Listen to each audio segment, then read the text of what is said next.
지금으로부터 약 100여 년 전, 인류 역사상 두 번 다시 없을 과학의 황금기를 누리며 이제는 더 이상 연구할 것이 없다고 생각한 20세기 과학자들. 그들은 이제야 마침내 자연의 이치를 깨달았고 더 이상 이 자연이 인간에게 숨기고 있는 것은 없다고 자만하였습니다. 하지만 이내 평온하던 과학계에 파장을 일으킨 인물이 등장하니 그의 이름은 바로 알버트 아인슈타인.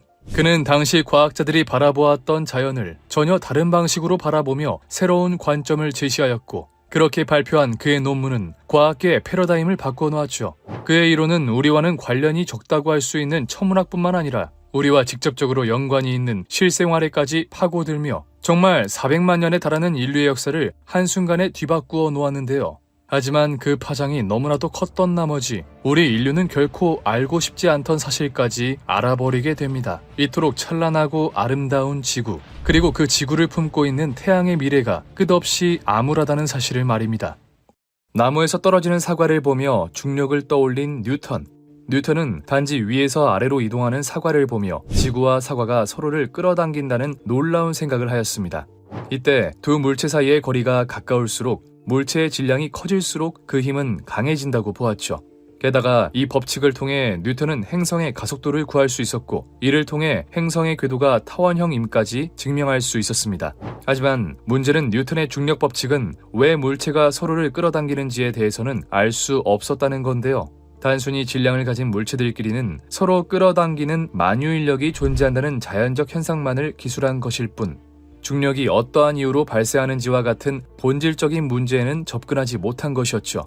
뿐만 아니라 만유인력은 두 가지 이상의 물체가 존재할 때에만 정의할 수 있는 힘으로, 어떠한 공간에 물체가 하나만 놓여 있을 때에는 중력이 어떻게 작용하는지 설명할 수 없었습니다. 그렇게 중력 현상을 수학적으로 기술하는 데에는 성공했지만 중력의 본질은 알아차리지 못한 채 시간은 속절없이 흘러갔습니다. 그런데 1915년, 오랫동안 풀리지 않았던 중력의 본질이 드디어 밝혀지게 됩니다. 아인슈타인은 다른 사물의 도움을 받아 중력을 표현한다는 게 매우 이상하다고 생각했습니다. 물체가 두 개가 생기는 순간 중력이 생기고 다시 물체가 한 개가 되면 중력이 사라진다니, 지금 생각해봐도 이상한 일이긴 하죠. 결국 아인슈타인은 나무에서 떨어지는 사과를 보고 만유인력을 떠올렸던 뉴턴처럼 이제껏 그 누구도 상상하지 못했던 놀라운 생각을 하게 됩니다. 그는 어떠한 물체가 시공간이라는 천막 위에 놓인다고 생각했습니다. 이 천막 위에 우리 지구만 있다고 생각한다면 지구는 자신의 중력 그 자체를 느끼지 못할 테죠. 하지만 지구가 있는 천막에 달을 놓게 되면 달은 지구가 만들어 놓은 굴곡을 따라 아래로 빨려 들어가게 됩니다. 그리고 이 빨려 들어가는 힘이 바로 우리가 태어난 순간부터 지금까지 느끼고 있는 중력이라는 것이었죠. 이처럼 아인슈타인은 두 물체 간의 상호작용 하에서만 증명되었던 중력을 조금 더 근본적이고 일반적인 상황으로 풀어내며 중력 이론을 마침내 완성시키고 말았습니다. 그렇게 마침내 이 세상의 비밀을 풀어낼 도구를 손에 넣게 된 인간. 수많은 과학자들은 이렇게 탄생한 도구를 바탕으로 이 우주의 본질을 파헤치기 위한 노력을 쏟아붓기 시작합니다. 우선 그들은 일반 상대성 이론의 정수를 담고 있는 아인슈타인 장방정식에 집중했는데요. 딱 보기에도 어려운 미지수들을 가지고 있는 이 식은 좌변엔 시공간의 기하학적 정보, 즉 시공간이 어떻게 휘어져 있는지를, 우변엔 물질 혹은 에너지의 분포를 나타내며, 쉽게 말해 물질과 에너지의 분포에 의해 시공간이 어떻게 얼마나 영향을 받는지를 알 수 있는 식이었습니다. 때문에 이 식을 이리저리 잘 조합하여 원하는 환경을 만들 수만 있다면 이 우주가 어떤 이유로 어떻게 탄생을 한 건지, 앞으로 이 우주의 미래는 어떻게 될지, 이 우주가 우리에게 숨기고 있는 비밀이 도대체 무엇인지 등을 알 수 있었죠. 하지만 문제는 이 식이 너무나도 풀기 어려웠다는 겁니다. 이 식을 각각 뜯어보면 리치 텐서, 스칼라 곡률, 계량 텐서 등등 과학을 전공하지 않은 사람들이라면 용어조차 어색한 변수들로 가득 차 있었는데요. 아인슈타인 역시 이 우주의 모든 비밀을 알 수 있는 방정식을 탄생시킨 만큼 풀이하는 데에만 성공했다면 그가 평생토록 염원해왔던 이 우주의 본질을 알아낼 수 있었겠지만, 안타깝게도 그는 뛰어난 창의력과 통찰력을 가지고 있는 반면 수학에서는 유독 약한 모습을 보였기에 이 식에 대한 해답을 얻을 수는 없었죠. 데이비드 힐버트라는 수학자는 당시 아인슈타인의 수학 실력을 보고 이런 말을 하기도 했습니다. 길거리에서 노는 애들이 아인슈타인보다 4차원 기하학을 더 잘 이해할 것이요. 그렇게 그 누구도 접근하지 못하며 아인슈타인 장방정식 또한 하나의 숙제로 남는 듯 하였는데, 아인슈타인 장방정식이 발표된 지 얼마 지나지 않은 1916년, 불과 2달 만에 이 식의 첫 번째 해답이 탄생하게 됩니다. 그런데 문제는 그의 해답이 당시까지의 상식으로는 도저히 받아들일 수 없는 난해한 결과였다는 건데요. 그가 내놓은 해답대로라면 수천 년에 걸쳐 쌓아온 인간의 과학에 균열이 생기는 것이나 다름없었습니다. 게다가 더욱 충격적인 건 그 해답을 내놓은 사람이 제1차 세계대전에 징집되어 한창 전투 중이었던 군인이었다는 건데요. 그의 이름은 바로 카를 슈바르츠 실트였습니다. 그에게도 아인슈타인 장방정식은 너무나도 어려운 수학 문제였는데요. 하나의 식 안에 무려 16개의 미지수들이 존재하고 있다는 괴랄할 난이도는 물론 미지수 하나의 값을 제대로 구하는 것조차 쉬운 일이 아니었으니 말이죠. 그래서 그는 이 식을 최대한 간단히 정리해보기로 합니다. 수많은 미지수들이 모두 상쇄되는 그런 특정한 상황을 가정해 방정식을 풀어보기로 한 것이죠. 그렇게 생각한 것이 바로 회전하지 않고 완벽한 구 모양을 한 별의 형태였는데요. 회전하거나 복잡한 모양으로 생긴 별의 계산은 너무나도 복잡하기 때문에 일단 단순한 모양의 풀이부터 시작한 것이었죠. 원형의 상황에서는 모든 것이 대칭이 되기 때문에 수많은 변수들을 획기적으로 줄여버릴 수 있었고, 그렇게 영광스러운 아인슈타인 방정식의 첫 번째 해를 구하는 데 성공하게 됩니다. 그가 얻어낸 해는 그의 이름을 따 슈바르츠 실트 해라는 이름을 갖게 되었는데, 이 슈바르츠 실트 해가 의미하는 바는 상당히 놀라운 것이었습니다. 슈바르츠 실트가 얻은 해를 조금 더 자세히 이야기하자면, 그는 구대칭 형태의 물질이 만들어내는 중력장을 기술한 것이었는데요. 여기서 문제가 된 건 별이 중력에 의해 쪼그라들어 어떤 한계점에 도달하게 되면 빛조차도 탈출하지 못하는 특이점이 생긴다는 것이었습니다. 다시 말해 오늘 우리가 알고 있는 모든 것을 빨아들이는 천체, 블랙홀의 존재를 예견한 것이었죠. 주변에 존재하는 모든 것들을 하나도 빠짐없이 빨아들이며 태초의 상태로 돌려놓는 우주에서 가장 위험한 존재, 블랙홀. 블랙홀의 주변을 지나가는 물질들은 그것이 우주에서 가장 빠른 존재인 빛일지라도 블랙홀을 이겨낼 수는 없었는데요. 그렇다면 과연 이 어마무시한 존재인 블랙홀은 과연 왜, 그리고 어떻게 생겨나는 걸까요? 블랙홀은 보통 어마어마한 질량을 가지고 있는 항성에서부터 시작합니다. 항성은 막대한 질량을 가지고 있기 때문에 항상 천문학적인 압력으로 말 그대로 꽉 쥐어 짜지고 있는데요. 그 힘이 워낙 방대하여 모든 항성들은 전부 찌그러져 있어야 하지만 왜인지 모두 멀쩡하게 커다란 원형의 모습을 잘 유지하고 있죠. 그 이유는 바로 항성의 내부에서 핵융합 반응이 활발하게 일어나고 있기 때문인데요. 항성 내 원자들은 서로 충돌하며 핵융합으로 폭발적인 에너지를 얻어내는데, 이게 중력의 저항에 반대로 항성을 팽창시키며 적절히 행성의 모양을 유지하고 있는 것이죠. 하지만 언제까지나 항성이 그런 방법으로 모습을 유지할 수는 없었는데요. 항성은 일생 대부분의 기간 동안 수소를 이용해 핵융합을 하는데, 이 과정에서 그 산물인 헬륨이 계속해서 생성됩니다. 시간이 흘러 헬륨의 농도가 점점 짙어지게 되고, 이는 수소 핵융합을 점차 방해하기 시작하죠. 그렇게 수소 핵융합 빈도가 줄어들자 자연스럽게 같은 시간 내에 만들어내는 에너지의 양은 대폭 감소하게 되고, 그에 따라 막대한 양의 중력을 버티지 못한 항성은 점점 크기가 줄어들게 되는데요. 하지만 여기서 바로 블랙홀이 만들어지는 것은 아니었습니다.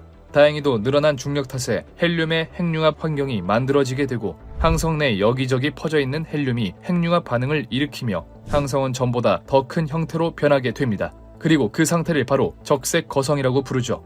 이후 항성은 헬륨을 거쳐 탄소, 산소, 네온과 규소와 같은 더 무거운 연료를 사용해 에너지를 얻어냅니다. 그러다 마지막으로 철이 생성되는데, 이 단계에서 항성은 한계에 봉착하게 되죠. 이전의 수소와 헬륨 같은 원소들은 핵융합을 하면 항성을 유지할 충분한 에너지를 얻을 수 있었지만, 철 이후의 원소들은 핵융합을 하면 반대로 에너지를 소모하는 골칫덩어리들이었습니다. 다시 말해 이제는 핵융합을 통해 항성의 중력을 견뎌내지 못할 상황에 이르게 된 것이죠. 그렇게 항성 내 철이 계속해서 쌓이며 항성은 중력을 이기지 못해 수축하게 되고, 이제는 어떠한 방법을 써도 붕괴하는 것을 막을 수 없습니다. 계속해서 크기가 줄어든 항성은 점점 중력이 강해지고, 결국 사건의 지평선보다 작아져 중력이 극한에 치달으면 모든 것을 빨아들이는 존재 블랙홀로 변모하게 되죠. 그런데 여기서 문제는 블랙홀의 수명이 인간의 상식을 초월할 정도로 길다는 것이었습니다. 현재까지 밝혀진 바에 의하면 블랙홀의 수명은 블랙홀 질량의 세제곱에 비례하는데, 이는 다시 말해 대략 태양의 20배 정도의 질량을 가진 블랙홀이 사라지는 데 걸리는 시간만 1.2 곱하기 10의 70제곱년으로 현재 우주의 나이와는 비교도 할 수 없을 정도로 오랜 기간 동안 살아남을 것이라 보고 있습니다. 그래서 블랙홀 이론이 막 탄생할 무렵 과학계는 말로 설명할 수 없는 큰 충격을 받기도 했는데요. 이 아름답고도 찬란한 우리 지구가 결국은 블랙홀이라는 무시무시한 천체에 빨려 들어가 갈기갈기 찢길 것이라니 생각만 해도 끔찍한 일이 맞았습니다. 게다가 이론상으로 그것이 불가능한 이야기도 아니었죠. 하지만 다행히 그 확률은 매우 적을 것으로 보입니다. 물론 100% 일어나지 않는다고 보장할 수는 없겠지만 높은 확률로 블랙홀에 빨려 들어가는 엔딩이 되지 않을 것으로 추측되고 있죠. 그렇다면 여기서 의문이 하나 생깁니다. 블랙홀의 안에는 도대체 무엇이 있길래 그렇게 오랫동안 생명을 유지할 수 있는 걸까요? 그러자 과학자들은 블랙홀 내부에 다른 것이 있는 것은 아닐까 생각하게 됩니다. 대부분의 사람들이 믿고 있는 우주의 시작 빅뱅, 우주 배경 복사, 퀘이사, 수소와 헬륨의 질량비 등 수많은 증거들이 빅뱅을 가리키고 있습니다. 하지만 이에 대해 일부 과학자들은 다른 의견을 제시합니다. 빅뱅이 일어나기 전에는 무한한 에너지를 가진 작은 점이 있었습니다. 그런데 이 작은 점의 정체는 무엇이고 또 왜 어떤 이유로 갑자기 생겨나게 된 것일까요? 블랙홀 우주론은 이런 생각에서부터 시작됩니다. 지금 보시는 공식은 블랙홀의 크기를 구하는 슈바르츠실트 반지름 공식입니다. 그가 아인슈타인 방정식으로부터 도출해낸 아주 위대한 식이죠. 이 공식에 원하는 별의 질량을 넣으면 해당 별이 블랙홀이 되었을 때 얼마만큼의 크기를 가진 블랙홀이 될지 예측할 수 있는데요. 블랙홀의 질량이 커지면 커질수록 사건의 지평선 크기, 즉 블랙홀의 크기가 커진다는 것을 직관적으로 알 수 있죠. 또 질량과 부피를 알 수 있기 때문에 우리는 해당 블랙홀의 평균 밀도 또한 구할 수 있습니다. 그렇다면 여기에 우리 우주 전체의 질량을 넣어보면 어떻게 될까요? 현재 우리가 예상하고 있는 우주의 총 질량은 3 곱하기 10의 52제곱킬로그램인데요. 이를 공식에 대입해보면 우리는 약 8.07 곱하기 10의 마이너스 29제곱그램 퍼 세제곱센티미터라는 우주 크기 블랙홀의 평균 밀도를 구할 수 있죠. 그리고 현재 알려진 우주의 평균 밀도는 약 9.6 곱하기 10의 마이너스 30제곱그램 퍼 세제곱센티미터입니다. 이는 다시 말해 우주의 평균 밀도와 우주의 크기의 질량을 가진 블랙홀의 평균 밀도가 비슷하다는 것을 이야기하고 있는데요. 물론 10배 이상 차이가 나긴 하지만 우리가 추측하고 있는 우주의 평균 밀도가 정확하지 않다는 것을 보면 이것이 과연 단순한 우연일까요? 이를 근거로 일부 과학자들은 우리가 블랙홀 속에 있는 우주 문명이라고 주장합니다. 물론 우리가 블랙홀 근처에 있다면 엄청난 중력 차이로 인해 몸이 갈기갈기 찢게 하는 게 아니냐고 하실 수도 있는데요. 하지만 실제 이런 질량과 평균 밀도를 가지고 있는 블랙홀이 있다면 이 블랙홀의 사건의 지평선 안쪽은 굉장히 평탄한 시공간을 가지고 있을 것이라고 합니다. 쉽게 말해 우리가 사건의 지평선 안에 있어도 우리의 생활에는 아무런 지장이 없을 것이라는 거죠. 우주의 평균 밀도와 우주의 크기 질량을 가진 블랙홀의 평균 밀도가 같다는 것은 굉장히 수상한 일이기는 합니다. 자연에서 일어나는 법칙 중에 결단코 우연은 없으며 모두가 필연적으로 연결되어 있기 때문이죠. 하지만 아쉽게도 블랙홀 우주론에는 기존의 몇몇 관측들을 설명할 수 없는 약점이 있었습니다. 그 중에서 가장 치명적인 것은 바로 우주가 팽창하고 있다는 사실이었죠. 우주론에 있어 우주가 팽창한다는 것은 굉장히 중요한 쟁점이었습니다. 정상 우주론이 주류일 당시 우주가 팽창한다는 생각은 바보 취급당하며 사장될 뻔했죠. 하지만 이제 우주가 팽창한다는 것은 상식 중의 상식이 되었습니다. 그런데 우리 우주가 블랙홀 속에 있다면 어떻게 팽창을 한다는 것일까요? 현재 우리 주변의 거의 모든 은하들은 우리에게서 멀어지고 있습니다. 그리고 이 속도는 거리가 멀면 멀수록 빨라지는데 이것이 그 유명한 허블 르메트르 법칙이죠. 만약 우주가 블랙홀 내부에 있다면 은하들이 멀어지는 속도와 거리에는 그 어떠한 상관관계도 존재하지 않아야 할 겁니다. 어차피 같은 중력을 받는 블랙홀에 위치해 있을 테니까요. 또한 프리드만이 구상한 우주의 표준 모형에도 문제가 있었습니다. 그는 우주의 밀도에 따라 우리 우주의 모양을 예측했는데요. 쉽게 말해 어떤 임계 밀도보다 우주의 밀도가 작으면 닫힌 우주가, 크면 열린 우주, 같으면 평탄한 우주가 된다고 설명했죠. 그런데 현재까지의 연구에 의하면 우주는 열린 우주 혹은 평탄한 우주일 것으로 예상되고 있는데요. 만약 우리 우주가 블랙홀 속에 있는 것이었다면 우리는 언젠간 중력에 의해 한 점으로 모이는 닫힌 우주여야 할 것이라고 이야기합니다.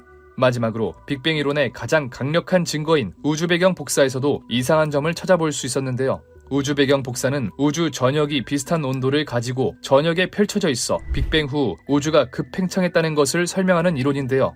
하지만 만약 우리 우주가 블랙홀 내부에 있다면 우리 우주의 물질들은 균일하게 퍼져 있지 않고 구분 가능할 정도로 특정 부분에 물질이 몰려 있어야 한다고 합니다. 따라서 이런 약점들을 종합해보면 우리 우주가 블랙홀 안에 존재할 가능성은 거의 없다고 할 수 있죠. 물론 블랙홀 우주론을 신봉하는 과학자들이 이런 약점을 모르고 있을 리 없었습니다. 때문에 이들은 이 단점들을 보완할 수 있는 추가 이론을 한 가지 제시했는데요. 우리가 살고 있는 우주는 3차원의 형태로 이루어져 있습니다. 그리고 3차원 우주에서 생겨난 블랙홀은 2차원으로 이루어진 사건의 지평선을 가지고 있죠. 그런데 만약 우리의 우주보다 한 단계 높은 4차원의 우주가 존재하고 있다면 어떻게 될까요? 다시 말해 우리가 살아가고 있는 우주는 사실 4차원에 존재하는 별의 잔해, 블랙홀 속에 있었다는 겁니다. 그 중에서도 사건의 지평선 바깥쪽에 위치하고 있어 블랙홀의 중력 영향을 크게 받지 않으며 동시에 이 우주가 시작된 지점, 즉 블랙홀의 특이점을 절대로 관측할 수가 없다는 것이었죠. 또한 블랙홀에서 방출된 물질들은 사건의 지평선을 둘러싸는 막을 형성하고 팽창한다고 하는데 이것이 우리가 목격하고 있는 우주 팽창의 이유라고 합니다.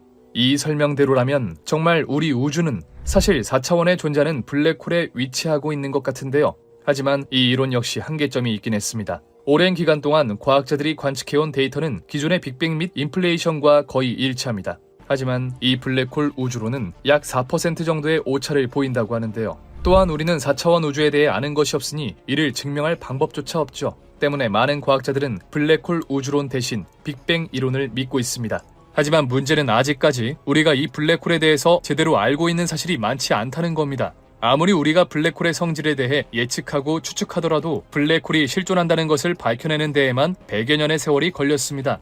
하지만 이는 다시 말해 아직까지 우리에게 무시무시한 공포의 대상인 블랙홀이 사실은 우리 인류의 문명을 다시 한번 한 단계 앞으로 이끌어줄 새로운 구원자일지도 모릅니다. 지금으로부터 100년 전 인류의 문명을 한 단계 이상 진화시킨 인류 역사상 최고의 천재 알버트 아인슈타인. 그는 당시 당장 눈앞에 보이던 것만을 연구하던 과학자들과 달리 이 세상이 어떠한 이유로 움직이는지 조금 더 본질적인 것을 궁금해했고 그 결과 상대성 이론이라는 인류에게 있어 다시는 없을 최고의 아이디어를 탄생시켰죠.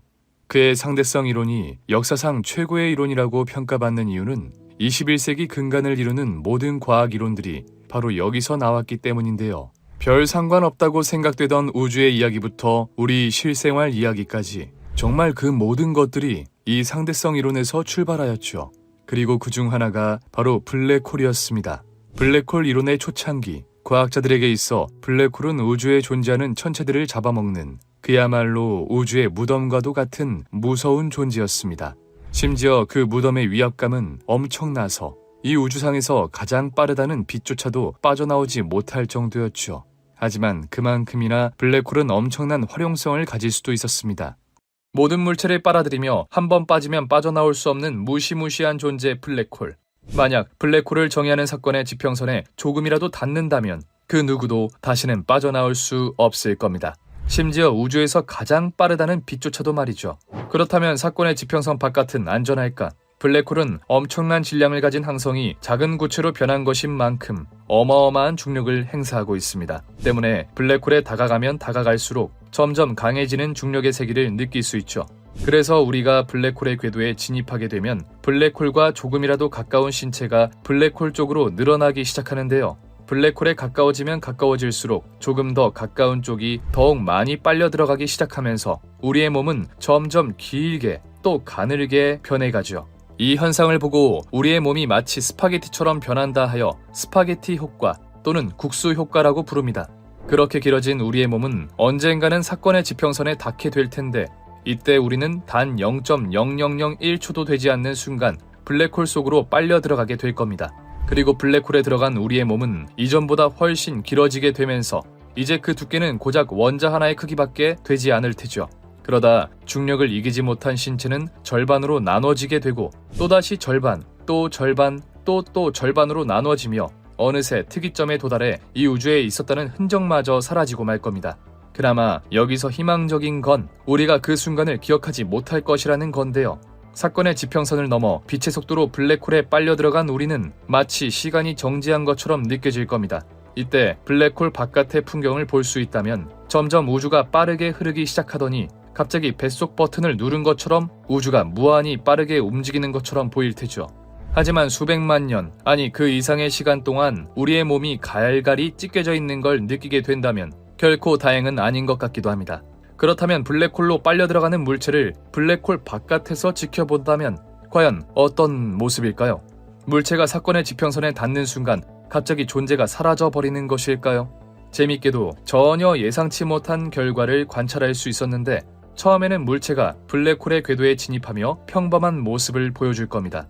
그러다 점점 사건의 지평선에 가까워지는데 이상하게도 점점 물체의 속도가 느려지기 시작하죠.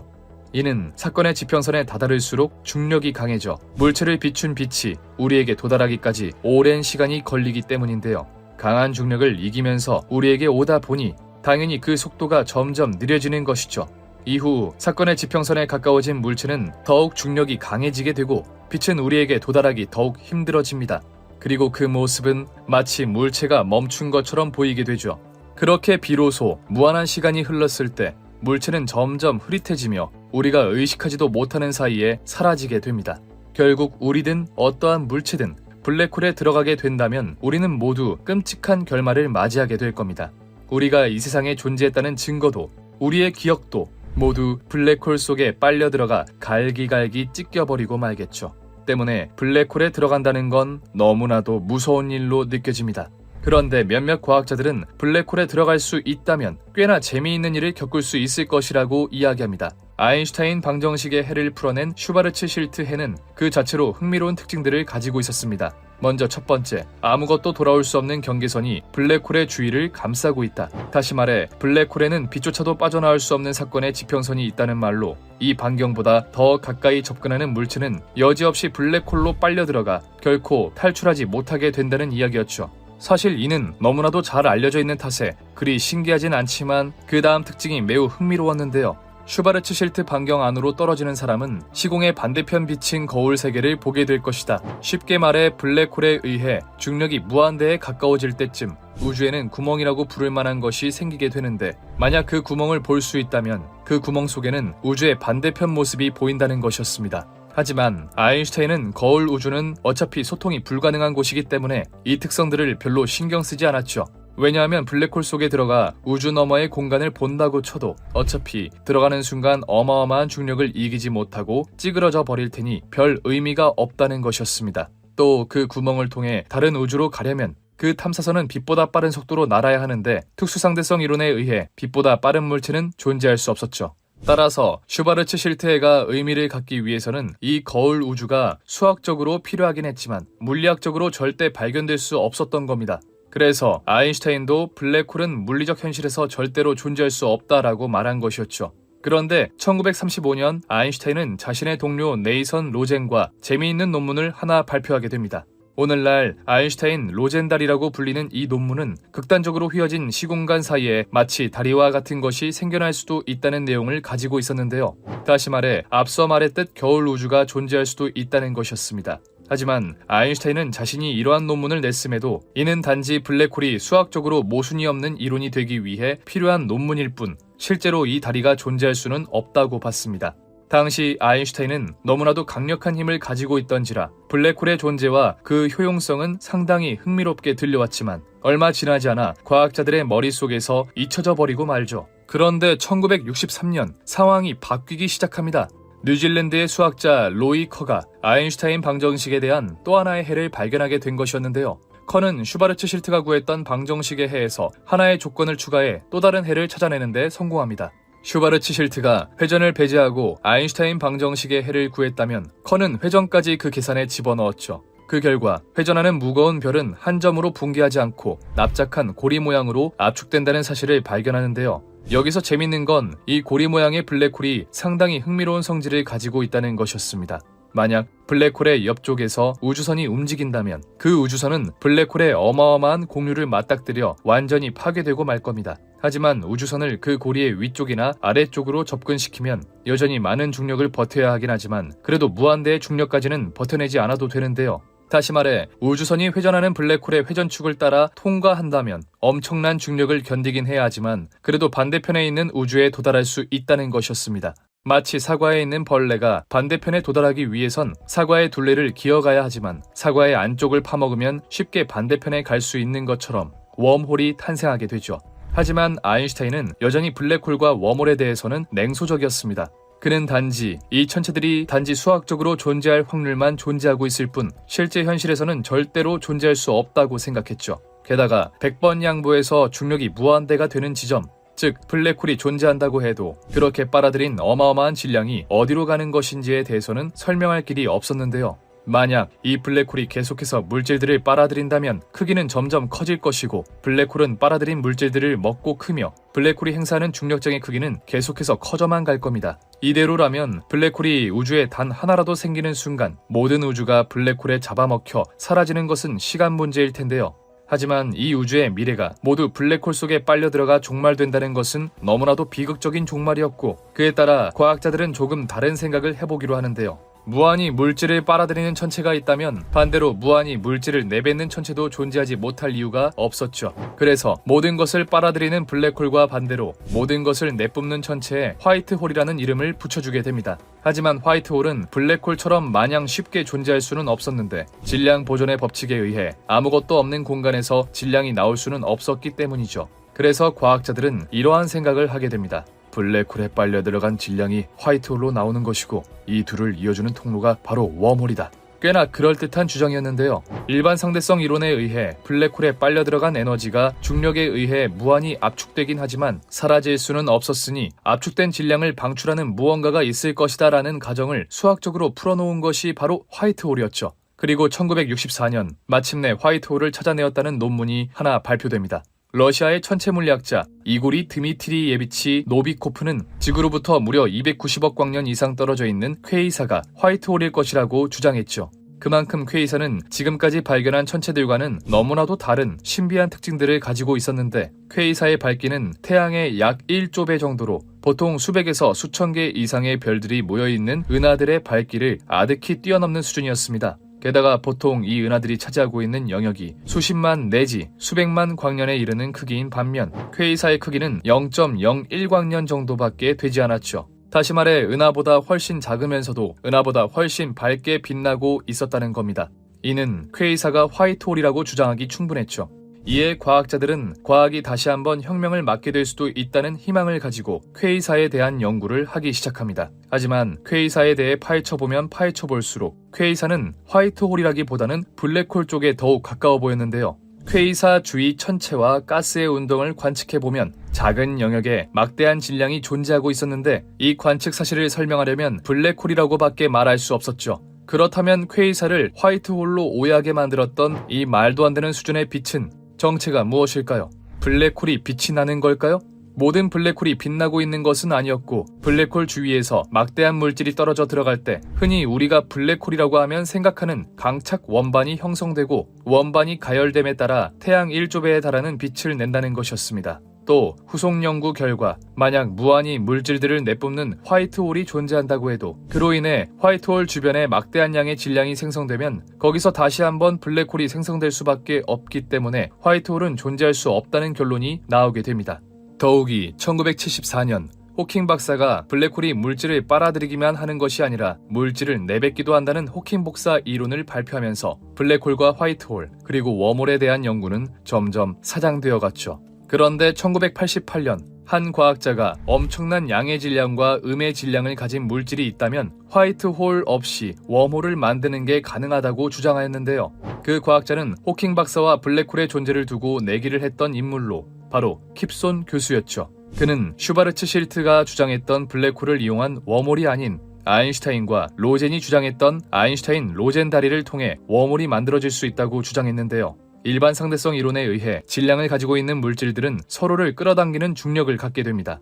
하지만 만약 음의 질량을 가지고 있는 물질이 있다면 둘은 어떻게 작용하게 될까요?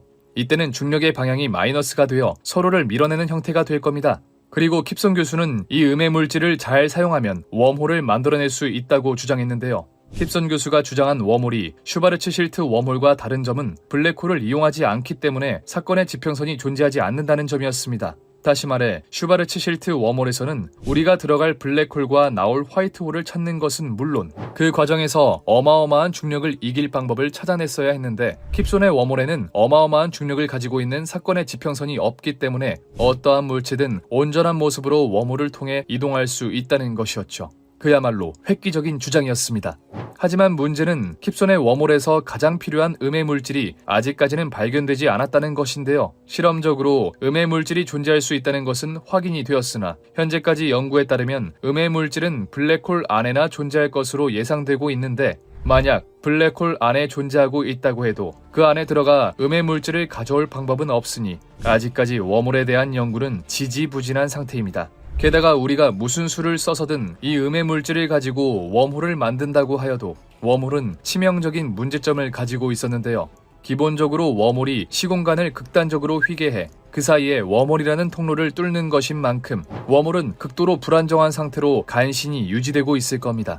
때문에 만약 웜홀이 자연상에 실제로 존재하고 있다고 해도 그 크기는 약 10의 마이너스 33제곱cm 정도로 매우 작을 가능성이 높다고 하죠. 이 이야기는 우리가 킵슨 교수의 이론처럼 웜홀을 만든다고 하여도 그 웜홀을 사람이나 물체가 통과할 수 있도록 유지하는데 천문학적인 에너지가 들어갈 수도 있다는 것이었습니다.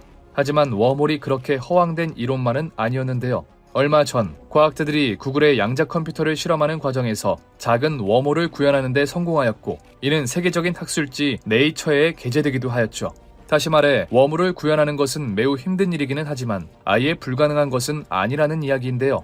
그래서 만약 이 웜홀을 구현할 수만 있다면 우리가 블랙홀 안에 들어가 다시 빠져나오는 것은 문제도 아닐 것이며 오히려 블랙홀 속으로 들어가고 싶어 안달이 나게 되겠죠. 그리고 우리는 마침내 우리가 그토록 궁금해했던 우주의 비밀을, 우리가 이 세상에 태어난 비밀을 풀 수 있게 될 겁니다. 하지만 사실 블랙홀 속에 들어가지 않아도 블랙홀의 존재 그 자체만으로도 우리는 많은 것을 알 수 있었는데요. 지금으로부터 약 100년 전쯤인 1905년, 오랜 시간 동안 베일에 감싸져 있던 우주에 대한 실마리가 풀리기 시작합니다.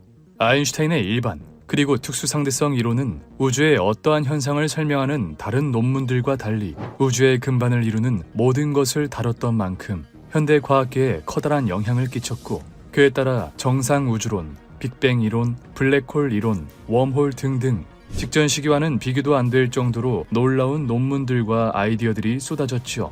이때 나왔던 생각들은 너무나도 혁신적이었던 나머지 100년이 지난 지금까지도 연구 대상이며 앞으로 해결될 수 있을지조차 알 수 없는 것들이 많은데요. 그 중에는 시간이 흐름에 따라 평가가 180도 바뀌어버린 재미있는 생각도 있었으니 바로 블랙홀이었습니다. 처음 블랙홀 이론이 제시되었을 당시만 해도 뜬구름 잡는 소리라며 과학계에 종사하는 모든 학자들에게 욕을 먹었지만 시간이 지나 블랙홀이 우주의 비밀을 풀 열쇠가 되기도 하였고 또 어떤 때는 블랙홀이 이 세상을 집어먹는 것이라는 무시무시한 이론이 나오기까지 합니다. 무한한 중력으로 주위의 모든 것들을 빨아들인다는 매력적인 신비한 천체, 블랙홀. 말도 안 되는 막강한 힘을 가지고 있던 덕에 블랙홀은 과학의 상식을 깨는 무시무시한 존재로 인식되어져 왔습니다. 우주에게 있어 블랙홀의 존재는 마치 게임 속 핵과 같은 존재로 이 세상에 존재해서는 안 되는 것으로 느껴지기도 했죠. 하지만 절대 있어서는 안 된다고 생각했던 구시대 과학자들의 생각과는 달리 인류는 마침내 블랙홀의 존재를 관측하는 데 성공해내고야 맙니다. 블랙홀이 없다면 이 우주가 지금까지 이어지지도 앞으로 어떻게 될지도 모른다는 사실 역시 입증되었죠. 그리고 이는 자연스레 지금까지 풀리지 않고 있는 더 이상 진전이 없어 보이는 우주의 비밀이 바로 이 블랙홀에 있다는 사실처럼 들리기도 했습니다. 그렇다면 과연 우주의 모든 비밀을 품고 있을 블랙홀의 정체는 도대체 무엇일까? 일단 과학자들은 블랙홀 그 자체, 이 블랙홀 안에 무엇이 들어있는지 집중해보기로 합니다. 그렇다면 일단 이 무시무시한 존재의 블랙홀은 과연 어떻게, 어떤 이유로 생겨나는 것일까요? 블랙홀은 보통 어마어마한 질량을 가지고 있는 항성에서부터 시작합니다. 항성은 막대한 질량을 가지고 있기 때문에 항상 천문학적인 압력으로 말 그대로 꽉 쥐어 짜지고 있는데요. 그 힘이 워낙 방대하여 모든 항성들은 전부 찌그러져 있어야 하지만 왜인지 모두 멀쩡하게 커다란 원형의 모습을 잘 유지하고 있죠. 그 이유는 바로 항성의 내부에서 핵융합 반응이 활발하게 일어나고 있기 때문입니다. 항성 내 원자들은 서로 충돌하며 핵융합으로 폭발적인 에너지를 얻어내는데 이게 중력에 저항해 반대로 항성을 팽창시키며 적절히 행성의 모양을 유지하고 있는 것이죠. 하지만 언제까지나 항성이 그런 방법으로 모습을 유지할 수는 없었습니다. 항성은 일생 대부분의 기간 동안 수소를 이용해 핵융합을 하는데 이 과정에서 그 산물인 헬륨이 계속해서 생성됩니다. 시간이 흘러 헬륨의 농도가 점점 짙어지게 되고 이는 수소 핵융합을 점차 방해하기 시작하죠. 그리고 수소 핵융합 빈도가 줄어들자 막대한 양의 중력을 버티지 못한 항성은 결국 크기가 줄어들게 됩니다. 그러나 다행히도 늘어난 중력 탓에 헬륨의 핵융합 환경이 만들어지게 되고 항성 내 여기저기 퍼져 있는 헬륨이 핵융합 반응을 일으키며 항성은 전보다 더 큰 형태로 변하게 됩니다. 그리고 그 상태를 바로 적색 거성이라고 부르죠. 이때 태양 정도의 질량을 가진 항성들은 헬륨을 핵융합할 충분한 압력과 온도를 만들어내지 못해 이 단계를 마지막으로 백색 외성이 되어 생을 마감합니다. 반면 그 외의 항성은 헬륨을 거쳐 탄소, 산소, 네온과 규소와 같은 더 무거운 연료를 사용해 에너지를 얻어냅니다. 그러다 마지막으로 철이 생성되는데 이 단계에서 항성은 한계에 봉착하게 되죠. 이전에 수소와 헬륨 같은 원소들은 핵융합을 하면 항성을 유지할 충분한 에너지를 얻을 수 있었지만 철 이후의 원소들은 핵융합을 하면 반대로 에너지를 소모하는 골칫덩어리들이었습니다. 다시 말해 이제는 핵융합을 통해 항성의 중력을 견뎌내지 못할 상황에 이르게 된 것이죠. 그렇게 항성 내 철이 계속해서 쌓이며 항성은 중력을 이기지 못해 수축하게 되고 이제는 어떠한 방법을 써도 붕괴하는 것을 막을 수 없습니다. 계속해서 크기가 줄어든 항성은 점점 중력이 강해지고 결국 사건의 지평선보다 작아져 중력이 극한에 치달으면 모든 것을 빨아들이는 존재, 블랙홀로 변모하게 되죠. 블랙홀이 되기 전까지 항성의 내부에서는 수소부터 철까지 핵융합을 한 원소들이 들어있었습니다. 그렇다면 블랙홀이 된 이후에는 안에 무엇이 들어있었을까요? 모든 것을 빨아들이는 기이한 천체가 있다면 모든 것을 내뱉는 천체가 있어야 하는 것이 인지상정. 때문에 과학자들은 블랙홀과 정반대 개념인 화이트홀이 존재할 것이라고 예상했습니다. 그리고 모든 것을 빨아들이는 블랙홀 속에 들어가게 되면 일련의 과정을 거쳐 모든 것을 내뱉는 화이트홀로 나오게 되고 이를 바로 웜홀이라고 불렀죠. 하지만 호킹 박사가 블랙홀은 항상 빨아들이기만 하는 것이 아니라 동시에 호킹 복사를 내뱉고 있다는 사실을 밝혀내며 화이트홀에 대한 개념은 사라지게 됩니다. 그러나 그렇다고 해서 웜홀이라는 개념 자체가 무너진 것은 아니었습니다. 1988년 노벨 물리학상을 수상한 물리학자 킵소는 시공간의 웜홀과 항성 간 여행에서의 유용성이라는 논문에서 엄청난 양의 질량과 음의 질량을 가진 물질이 있으면 화이트홀 없이 웜홀을 만드는 게 가능하다고 주장했죠. 때문에 몇몇 사람들은 현재 블랙홀 내부에 들어가게 되면 그 내부 안에 무엇이 있는지는 중요하지 않고 언제 어디로든 이동할 수 있는 웜홀이 있다고 생각하고 있는데요. 하지만 안타깝게도 아직까지 우리는 웜홀의 그림자조차 찾지 못했으며 그것이 실현 가능한 것인지조차 알 수 없습니다. 그러자 과학자들은 블랙홀 내부에 다른 것이 있는 것은 아닐까 생각하게 되는데요. 대부분의 과학자들이 믿고 있는 우주의 시작, 빅뱅, 우주 배경 복사, 퀘이사, 수소와 헬륨의 질량비 등 많은 증거들이 빅뱅이 옳다는 것을 이야기하고 있죠. 하지만 일부 과학자들은 우리 우주가 빅뱅을 통해 태어난 것이 아니라고 하는데요. 그들의 주장하는 바에 따르면 우리의 우주는 우리보다 한 차원 높은 4차원 우주 속 블랙홀에 존재하고 있다는 겁니다. 아인슈타인의 일반 상대성 이론에서 처음으로 블랙홀의 존재를 예측한 슈바르츠 실트는 질량을 통해 블랙홀의 크기를 계산하는 슈바르츠 실트 반지름 공식을 탄생시켰습니다. 이 공식이면 질량을 가진 별이 블랙홀이 되려면 얼마나 압축되어야 하는지 혹은 어느 정도의 질량을 가진 별이 블랙홀이 되면 그 크기가 얼마가 될지 예상할 수 있죠. 그리고 이 식에 지금까지 우리가 측정한 데이터를 바탕으로 얻어낸 우주의 총 질량을 넣으면 우리 우주만한 블랙홀의 크기를 예상할 수 있는데요. 그리고 여기서 얻은 크기의 질량, 부피를 바탕으로 평균 밀도를 구해보면 놀랍게도 우리가 현재 추측하고 있는 우주의 평균 밀도와 오차가 그리 크게 나지 않는다는 겁니다. 따라서 블랙홀 우주론을 주장하는 과학자들은 사실 블랙홀 안에는 한 단계 차원이 낮은 우주가 들어있다고 주장하는데요. 하지만 이 이론에는 안타깝게도 한계점이 존재하고 있습니다. 오랜 기간 동안 과학자들이 관측해온 데이터는 기존의 빅뱅 및 인플레이션과 거의 일치합니다. 하지만 이 블랙홀 우주론은 약 4% 정도의 오차를 보인다고 하는데요. 또한 우리는 4차원 우주에 대해 아는 것이 없으니 이를 증명할 방법조차 없죠. 때문에 많은 과학자들은 블랙홀 우주론 대신 빅뱅 이론을 믿고 있습니다. 2022년 4월 10일 인류 역사 최초로 지구에서 약 5,500만 광년 떨어져 있는 M87 은하의 블랙홀을 포착하는 데 성공한 EHT팀. 블랙홀의 존재를 입증해냈다는 사실만이 중요한 건 아니었습니다. 연구진들은 M87의 존재하는 블랙홀을 관측하기 위해 무려 5페타바이트, 우리가 흔히 사용하는 1테라 하드디스크 5만 개 분량이죠. 여기서 중요한 건 이 데이터들이 굉장한 연구 가치를 가지고 있다는 것인데요. 그 결과 우리는 지금까지 이론적으로만 추정해오던 블랙홀의 질량을 보다 정확하게 유추할 수 있게 되었습니다. 그렇게 추정한 M87 블랙홀의 질량은 무려 태양 질량의 65억 배에 달할 정도로 무거웠는데요. 문제는 이 질량이 우리가 이론적으로 예측한 블랙홀의 무게와 너무나도 많이 차이가 났다는 겁니다. 보통 은하 중심의 블랙홀이 무겁고 중력이 강할수록 주변에 붙잡힌 은하 속 별들은 빠른 속도로 궤도를 돌게 됩니다. 그리고 우리는 수십 년간의 데이터를 통해 별들의 속도로 블랙홀의 질량을 계산할 수 있었죠. 그렇게 이론대로라면 M87 블랙홀의 질량은 45억 태양 질량쯤 됐어야 하는데요. 하지만 실제 관측을 통해 측정한 값은 무려 65억 태양 질량, 오차만 20억 태양 질량에 달하는 것이었죠. 물론 이 오차를 단순한 계산 실수, 관측 오류 정도로 치부할 수도 있겠지만 그렇다고 하기엔 그 오차가 너무나도 컸습니다. 그리고 시간이 흘러 2022년 4월 8일 이런 오차에 대한 대답을 하는 충격적인 논문이 하나 발표되는데요. 그에 따르면 블랙홀이 암흑물질을 먹어치우며 성장하였고 그 양이 이론값과의 오차 20억 태양 질량이라는 것이었죠.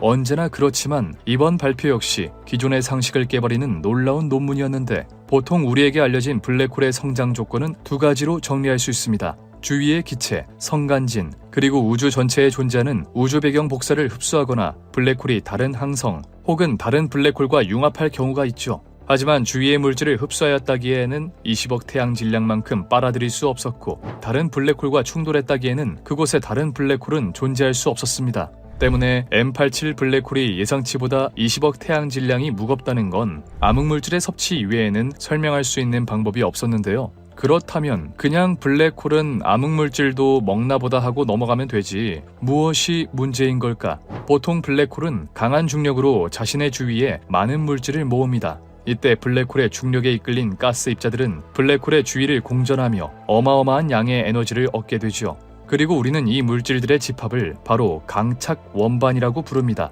그렇게 강착 원반 속 물질들은 엄청나게 높은 밀도와 에너지로 궤도를 돌며 서로 수없이 충돌하게 되는데요. 그 과정에서 마치 큐대로 당구공을 칠 때 친 공은 멈추지만 맞은 공은 이리저리 움직이는 것처럼 물질들 역시 둘 중 하나는 에너지를 잃어 속도가 감소하게 되고 나머지 하나는 에너지를 얻어 더욱 빠르게 움직이게 되죠. 그리고 이때 에너지를 잃어 속도가 느려진 물질은 더 이상 블랙홀의 궤도를 돌 정도로 속도가 충분히 빠르지 않아 서서히 블랙홀 속으로 빨려 들어가게 되는 것이었습니다. 때문에 만약 이 물질들끼리 서로 충돌하지 않아 에너지를 잃어버리는 일이 발생하지 않는다면 이 물질들은 블랙홀 주위를 계속해서 공전할 뿐 블랙홀을 배불리는 일은 없었을 겁니다. 그런데 여기서 중요한 점은 암흑물질은 중력 이외에 그 어떤 것과도 상호작용하지 않는다는 것인데요. 중력에 이끌려 블랙홀 주변으로 올지언정 블랙홀을 계속해서 공전할 뿐 빨려 들어가지는 않아야 한다는 것이죠.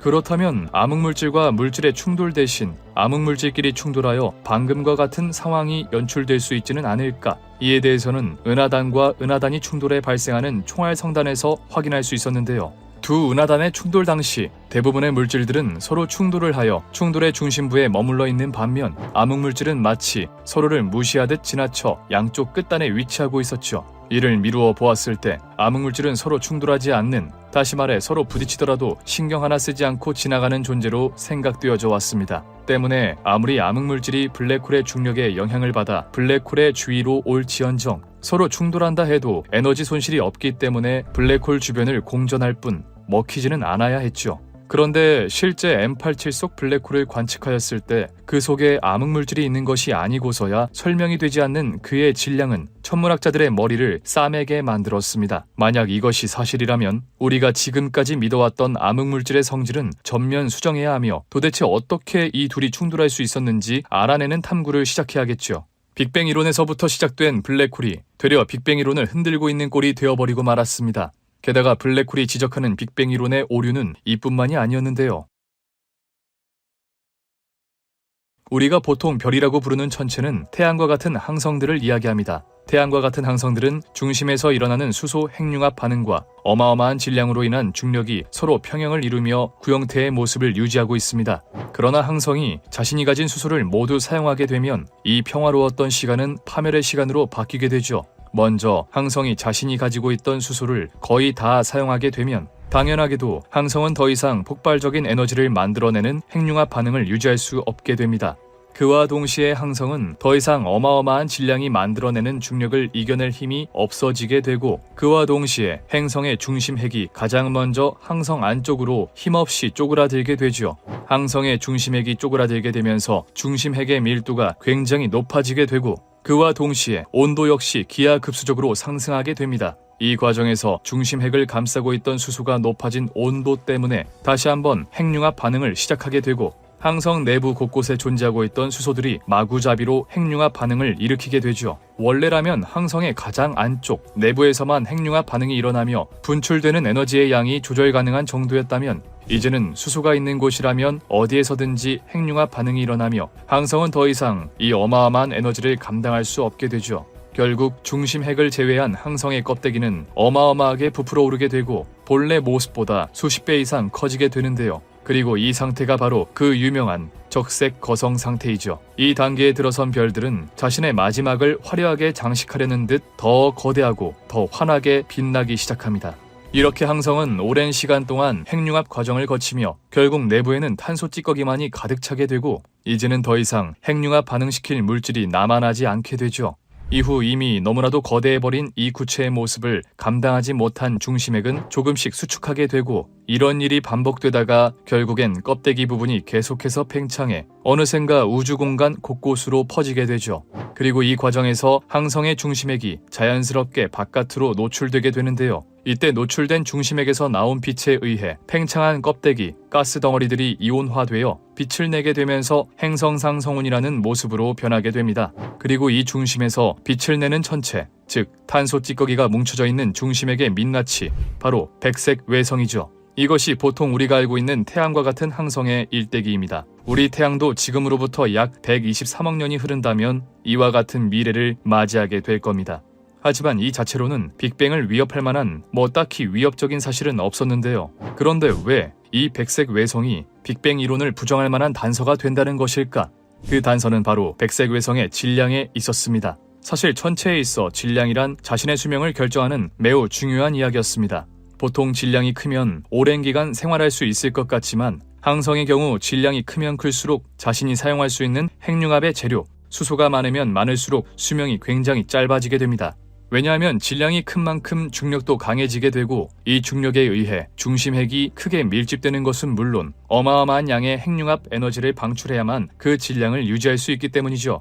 그래서 태양이 약 170억 년 정도 살 것이라고 예상하는 반면, 태양 질량의 3배쯤 되는 별은 고작 6억 4,150만 년, 만약 10배 정도 되는 별이라면 고작 3,162만 년밖에 살지 못한다고 이야기하죠. 하지만 반대로 태양 질량보다 아주 조금 작은 별의 경우 약 175억 년이나 자신의 모습을 유지할 수 있다고 합니다. 그리고 바로 이 점에서 이번에 발견된 백색 외성이 빅뱅 이론을 위협한다는 것이었는데요. 이 백색 외성들은 대부분 태양 질량의 약 0.14에서 0.184배에 이르는, 즉 20% 정도도 미치지 않는 매우 작은 질량을 가지고 있었고, 우리는 보통 이들을 극저질량 백색 외성이라고 부르죠.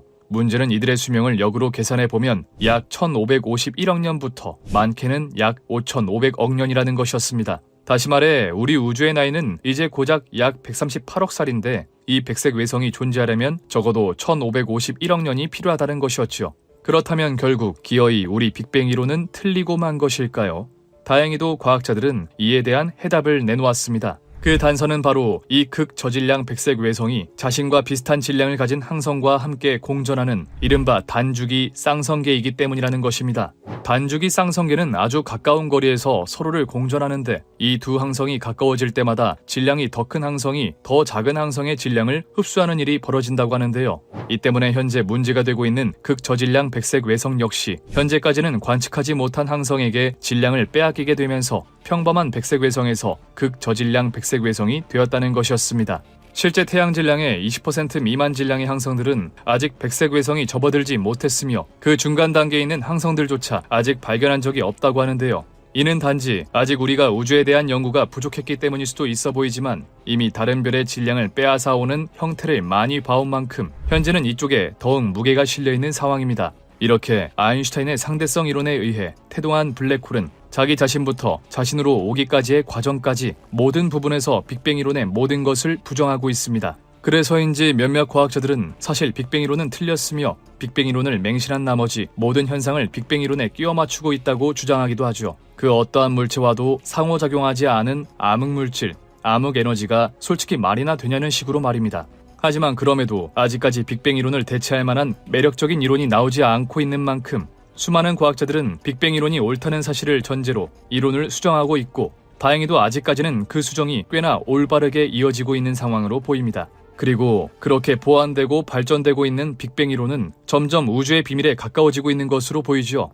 때문에 우리는 블랙홀이 아무리 빅뱅 이론을 부정하는 결과들을 가져오더라도 계속해서 이 블랙홀을 연구하는 것입니다. 우리가 알고 있던 게 틀렸으면 받아들이고 새롭게 수정하면 되는 것이니까요.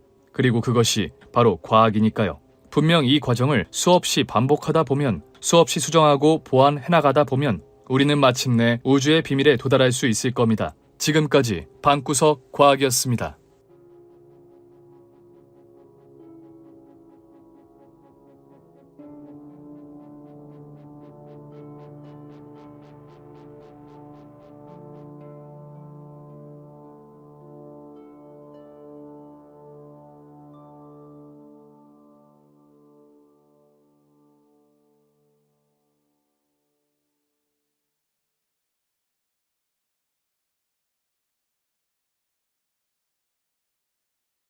지금으로부터 약 100여 년 전, 인류 역사상 두 번 다시 없을 과학의 황금기를 누리며 이제는 더 이상 연구할 것이 없다고 생각한 20세기 과학자들. 그들은 이제야 마침내 자연의 이치를 깨달았고 더 이상 이 자연이 인간에게 숨기고 있는 것은 없다고 자만하였습니다. 하지만 이내 평온하던 과학계에 파장을 일으킨 인물이 등장하니 그의 이름은 바로 알버트 아인슈타인. 그는 당시 과학자들이 바라보았던 자연을 전혀 다른 방식으로 바라보며 새로운 관점을 제시하였고 그렇게 발표한 그의 논문은 과학계의 패러다임을 바꿔놓았죠. 그의 이론은 우리와는 관련이 적다고 할 수 있는 천문학뿐만 아니라 우리와 직접적으로 연관이 있는 실생활에까지 파고들며 정말 400만 년에 달하는 인류의 역사를 한순간에 뒤바꾸어 놓았는데요. 하지만 그 파장이 너무나도 컸던 나머지 우리 인류는 결코 알고 싶지 않던 사실까지 알아버리게 됩니다. 이토록 찬란하고 아름다운 지구, 그리고 그 지구를 품고 있는 태양의 미래가 끝없이 암울하다는 사실을 말입니다. 나무에서 떨어지는 사과를 보며 중력을 떠올린 뉴턴. 뉴턴은 단지 위에서 아래로 이동하는 사과를 보며 지구와 사과가 서로를 끌어당긴다는 놀라운 생각을 하였습니다. 이때 두 물체 사이의 거리가 가까울수록 물체의 질량이 커질수록 그 힘은 강해진다고 보았죠. 게다가 이 법칙을 통해 뉴턴은 행성의 가속도를 구할 수 있었고 이를 통해 행성의 궤도가 타원형임까지 증명할 수 있었습니다. 하지만 문제는 뉴턴의 중력 법칙은 왜 물체가 서로를 끌어당기는지에 대해서는 알 수 없었다는 건데요. 단순히 질량을 가진 물체들끼리는 서로 끌어당기는 만유인력이 존재한다는 자연적 현상만을 기술한 것일 뿐 중력이 어떠한 이유로 발생하는지와 같은 본질적인 문제에는 접근하지 못한 것이었죠. 뿐만 아니라 만유인력은 두 가지 이상의 물체가 존재할 때에만 정의할 수 있는 힘으로 어떠한 공간에 물체가 하나만 놓여 있을 때에는 중력이 어떻게 작용하는지 설명할 수 없었습니다. 그렇게 중력 현상을 수학적으로 기술하는 데에는 성공했지만 중력의 본질은 알아차리지 못한 채 시간은 속절없이 흘러갔습니다. 그런데 1915년 오랫동안 풀리지 않았던 중력의 본질이 드디어 밝혀지게 됩니다. 아인슈타인은 다른 사물의 도움을 받아 중력을 표현한다는 게 매우 이상하다고 생각했습니다. 물체가 두 개가 생기는 순간 중력이 생기고 다시 물체가 한 개가 되면 중력이 사라진다니 지금 생각해봐도 이상한 일이긴 하죠. 결국 아인슈타인은 나무에서 떨어지는 사과를 보고 만유인력을 떠올렸던 뉴턴처럼 이제껏 그 누구도 상상하지 못했던 놀라운 생각을 하게 됩니다. 그는 어떠한 물체가 시공간이라는 천막 위에 놓인다고 생각했습니다. 이 천막 위에 우리 지구만 있다고 생각한다면 지구는 자신의 중력 그 자체를 느끼지 못할 테죠. 하지만 지구가 있는 천막에 달을 놓게 되면 달은 지구가 만들어 놓은 굴곡을 따라 아래로 빨려 들어가게 됩니다. 그리고 이 빨려 들어가는 힘이 바로 우리가 태어난 순간부터 지금까지 느끼고 있는 중력이라는 것이었죠. 이처럼 아인슈타인은 두 물체 간의 상호작용 하에서만 증명되었던 중력을 조금 더 근본적이고 일반적인 상황으로 풀어내며 중력 이론을 마침내 완성시키고 말았습니다. 그렇게 마침내 이 세상의 비밀을 풀어낼 도구를 손에 넣게 된 인간. 수많은 과학자들은 이렇게 탄생한 도구를 바탕으로 이 우주의 본질을 파헤치기 위한 노력을 쏟아붓기 시작합니다. 우선 그들은 일반 상대성 이론의 정수를 담고 있는 아인슈타인 장방정식에 집중했는데요. 딱 보기에도 어려운 미지수들을 가지고 있는 이 식은 좌변엔 시공간의 기하학적 정보, 즉 시공간이 어떻게 휘어져 있는지를, 우변엔 물질 혹은 에너지의 분포를 나타내며 쉽게 말해 물질과 에너지의 분포에 의해 시공간이 어떻게 얼마나 영향을 받는지를 알 수 있는 식이었습니다. 때문에 이 식을 이리저리 잘 조합하여 원하는 환경을 만들 수만 있다면 이 우주가 어떤 이유로 어떻게 탄생을 한 건지, 앞으로 이 우주의 미래는 어떻게 될지, 이 우주가 우리에게 숨기고 있는 비밀이 도대체 무엇인지 등을 알 수 있었죠. 하지만 문제는 이 식이 너무나도 풀기 어려웠다는 겁니다. 이 식을 각각 뜯어보면 리치 텐서, 스칼라 곡률, 계량 텐서 등등 과학을 전공하지 않은 사람들이라면 용어조차 어색한 변수들로 가득 차 있었는데요. 아인슈타인 역시 이 우주의 모든 비밀을 알 수 있는 방정식을 탄생시킨 만큼 풀이하는 데에만 성공했다면 그가 평생토록 염원해왔던 이 우주의 본질을 알아낼 수 있었겠지만, 안타깝게도 그는 뛰어난 창의력과 통찰력을 가지고 있는 반면 수학에서는 유독 약한 모습을 보였기에 이 식에 대한 해답을 얻을 수는 없었죠. 데이비드 힐버트라는 수학자는 당시 아인슈타인의 수학 실력을 보고 이런 말을 하기도 했습니다. 길거리에서 노는 애들이 아인슈타인보다 4차원 기하학을 더 잘 이해할 것이요. 그렇게 그 누구도 접근하지 못하며 아인슈타인 장방정식 또한 하나의 숙제로 남는 듯 하였는데, 아인슈타인 장방정식이 발표된 지 얼마 지나지 않은 1916년, 불과 2달 만에 이 식의 첫 번째 해답이 탄생하게 됩니다. 그런데 문제는 그의 해답이 당시까지의 상식으로는 도저히 받아들일 수 없는 난해한 결과였다는 건데요. 그가 내놓은 해답대로라면 수천 년에 걸쳐 쌓아온 인간의 과학에 균열이 생기는 것이나 다름없었습니다. 게다가 더욱 충격적인 건 그 해답을 내놓은 사람이 제1차 세계대전에 징집되어 한창 전투 중이었던 군인이었다는 건데요. 그의 이름은 바로 카를 슈바르츠 실트였습니다. 그에게도 아인슈타인 장방정식은 너무나도 어려운 수학 문제였는데요. 하나의 식 안에 무려 16개의 미지수들이 존재하고 있다는 괴랄할 난이도는 물론 미지수 하나의 값을 제대로 구하는 것조차 쉬운 일이 아니었으니 말이죠. 그래서 그는 이 식을 최대한 간단히 정리해보기로 합니다. 수많은 미지수들이 모두 상쇄되는 그런 특정한 상황을 가정해 방정식을 풀어보기로 한 것이죠. 그렇게 생각한 것이 바로 회전하지 않고 완벽한 구 모양을 한 별의 형태였는데요. 회전하거나 복잡한 모양으로 생긴 별의 계산은 너무나도 복잡하기 때문에 일단 단순한 모양의 풀이부터 시작한 것이었죠. 원형의 상황에서는 모든 것이 대칭이 되기 때문에 수많은 변수들을 획기적으로 줄여버릴 수 있었고, 그렇게 영광스러운 아인슈타인 방정식의 첫 번째 해를 구하는 데 성공하게 됩니다. 그가 얻어낸 해는 그의 이름을 따 슈바르츠 실트 해라는 이름을 갖게 되었는데, 이 슈바르츠 실트 해가 의미하는 바는 상당히 놀라운 것이었습니다. 슈바르츠 실트가 얻은 해를 조금 더 자세히 이야기하자면 그는 구대칭 형태의 물질이 만들어내는 중력장을 기술한 것이었는데요. 여기서 문제가 된 건 별이 중력에 의해 쪼그라들어 어떤 한계점에 도달하게 되면 빛조차도 탈출하지 못하는 특이점이 생긴다는 것이었습니다. 다시 말해 오늘 우리가 알고 있는 모든 것을 빨아들이는 천체, 블랙홀의 존재를 예견한 것이었죠. 주변에 존재하는 모든 것들을 하나도 빠짐없이 빨아들이며 태초의 상태로 돌려놓는 우주에서 가장 위험한 존재, 블랙홀. 블랙홀의 주변을 지나가는 물질들은 그것이 우주에서 가장 빠른 존재인 빛일지라도 블랙홀을 이겨낼 수는 없었는데요. 그렇다면 과연 이 어마무시한 존재인 블랙홀은 과연 왜 그리고 어떻게 생겨나는 걸까요? 블랙홀은 보통 어마어마한 질량을 가지고 있는 항성에서부터 시작합니다. 항성은 막대한 질량을 가지고 있기 때문에 항상 천문학적인 압력으로 말 그대로 꽉 쥐어 짜지고 있는데요. 그 힘이 워낙 방대하여 모든 항성들은 전부 찌그러져 있어야 하지만 왜인지 모두 멀쩡하게 커다란 원형의 모습을 잘 유지하고 있죠. 그 이유는 바로 항성의 내부에서 핵융합 반응이 활발하게 일어나고 있기 때문인데요. 항성 내 원자들은 서로 충돌하며 핵융합으로 폭발적인 에너지를 얻어내는데, 이게 중력의 저항에 반대로 항성을 팽창시키며 적절히 행성의 모양을 유지하고 있는 것이죠. 하지만 언제까지나 항성이 그런 방법으로 모습을 유지할 수는 없었는데요. 항성은 일생 대부분의 기간 동안 수소를 이용해 핵융합을 하는데, 이 과정에서 그 산물인 헬륨이 계속해서 생성됩니다. 시간이 흘러 헬륨의 농도가 점점 짙어지게 되고, 이는 수소 핵융합을 점차 방해하기 시작하죠.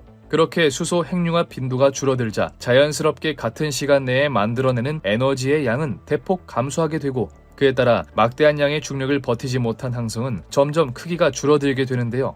하지만 여기서 바로 블랙홀이 만들어지는 것은 아니었습니다. 다행히도 늘어난 중력 탓에 헬륨의 핵융합 환경이 만들어지게 되고, 항성 내 여기저기 퍼져 있는 헬륨이 핵융합 반응을 일으키며 항성은 전보다 더 큰 형태로 변하게 됩니다. 그리고 그 상태를 바로 적색 거성이라고 부르죠. 이후 항성은 헬륨을 거쳐 탄소, 산소, 네온과 규소와 같은 더 무거운 연료를 사용해 에너지를 얻어냅니다. 그러다 마지막으로 철이 생성되는데, 이 단계에서 항성은 한계에 봉착하게 되죠. 이전의 수소와 헬륨 같은 원소들은 핵융합을 하면 항성을 유지할 충분한 에너지를 얻을 수 있었지만, 철 이후의 원소들은 핵융합을 하면 반대로 에너지를 소모하는 골칫덩어리들이었습니다. 다시 말해 이제는 핵융합을 통해 항성의 중력을 견뎌내지 못할 상황에 이르게 된 것이죠. 그렇게 항성 내 철이 계속해서 쌓이며 항성은 중력을 이기지 못해 수축하게 되고,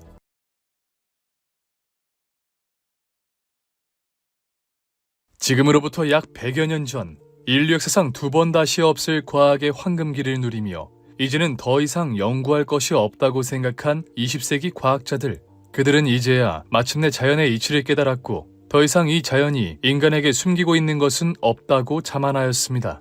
하지만 이내 평온하던 과학계에 파장을 일으킨 인물이 등장하니, 그의 이름은 바로 알버트 아인슈타인. 그는 당시 과학자들이 바라보았던 자연을 전혀 다른 방식으로 바라보며 새로운 관점을 제시하였고, 그렇게 발표한 그의 논문은 과학계의 패러다임을 바꿔놓았죠. 그의 이론은 우리와는 관련이 적다고 할 수 있는 천문학뿐만 아니라 우리와 직접적으로 연관이 있는 실생활에까지 파고들며 정말 400만 년에 달하는 인류의 역사를 한순간에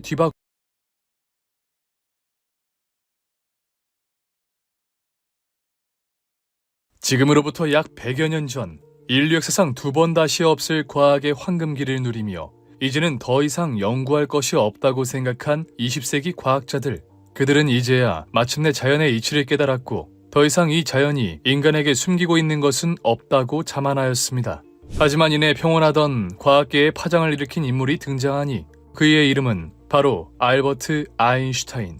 그는 당시 과학자들이 바라보았던 자연을 전혀 다른 방식으로 바라보며 새로운 관점을 제시하였고, 그렇게 발표한 그의 논문은 과학계의 패러다임을 바꿔놓았죠. 그의 이론은 우리와는 관련이 적다고 할 수 있는 천문학뿐만 아니라 우리와 직접적으로 연관이 있는 실생활에까지 파고들며 정말 400만 년에 달하는 인류의 역사를 한순간에 뒤바꾸어 놓았는데요. 하지만 그 파장이 너무나도 컸던 나머지 우리 인류는 결코 알고 싶지 않던 사실까지 알아버리게 됩니다. 이토록 찬란하고 아름다운 지구, 그리고 그 지구를 품고 있는 태양의 미래가 끝없이 암울하다는 사실을 말입니다.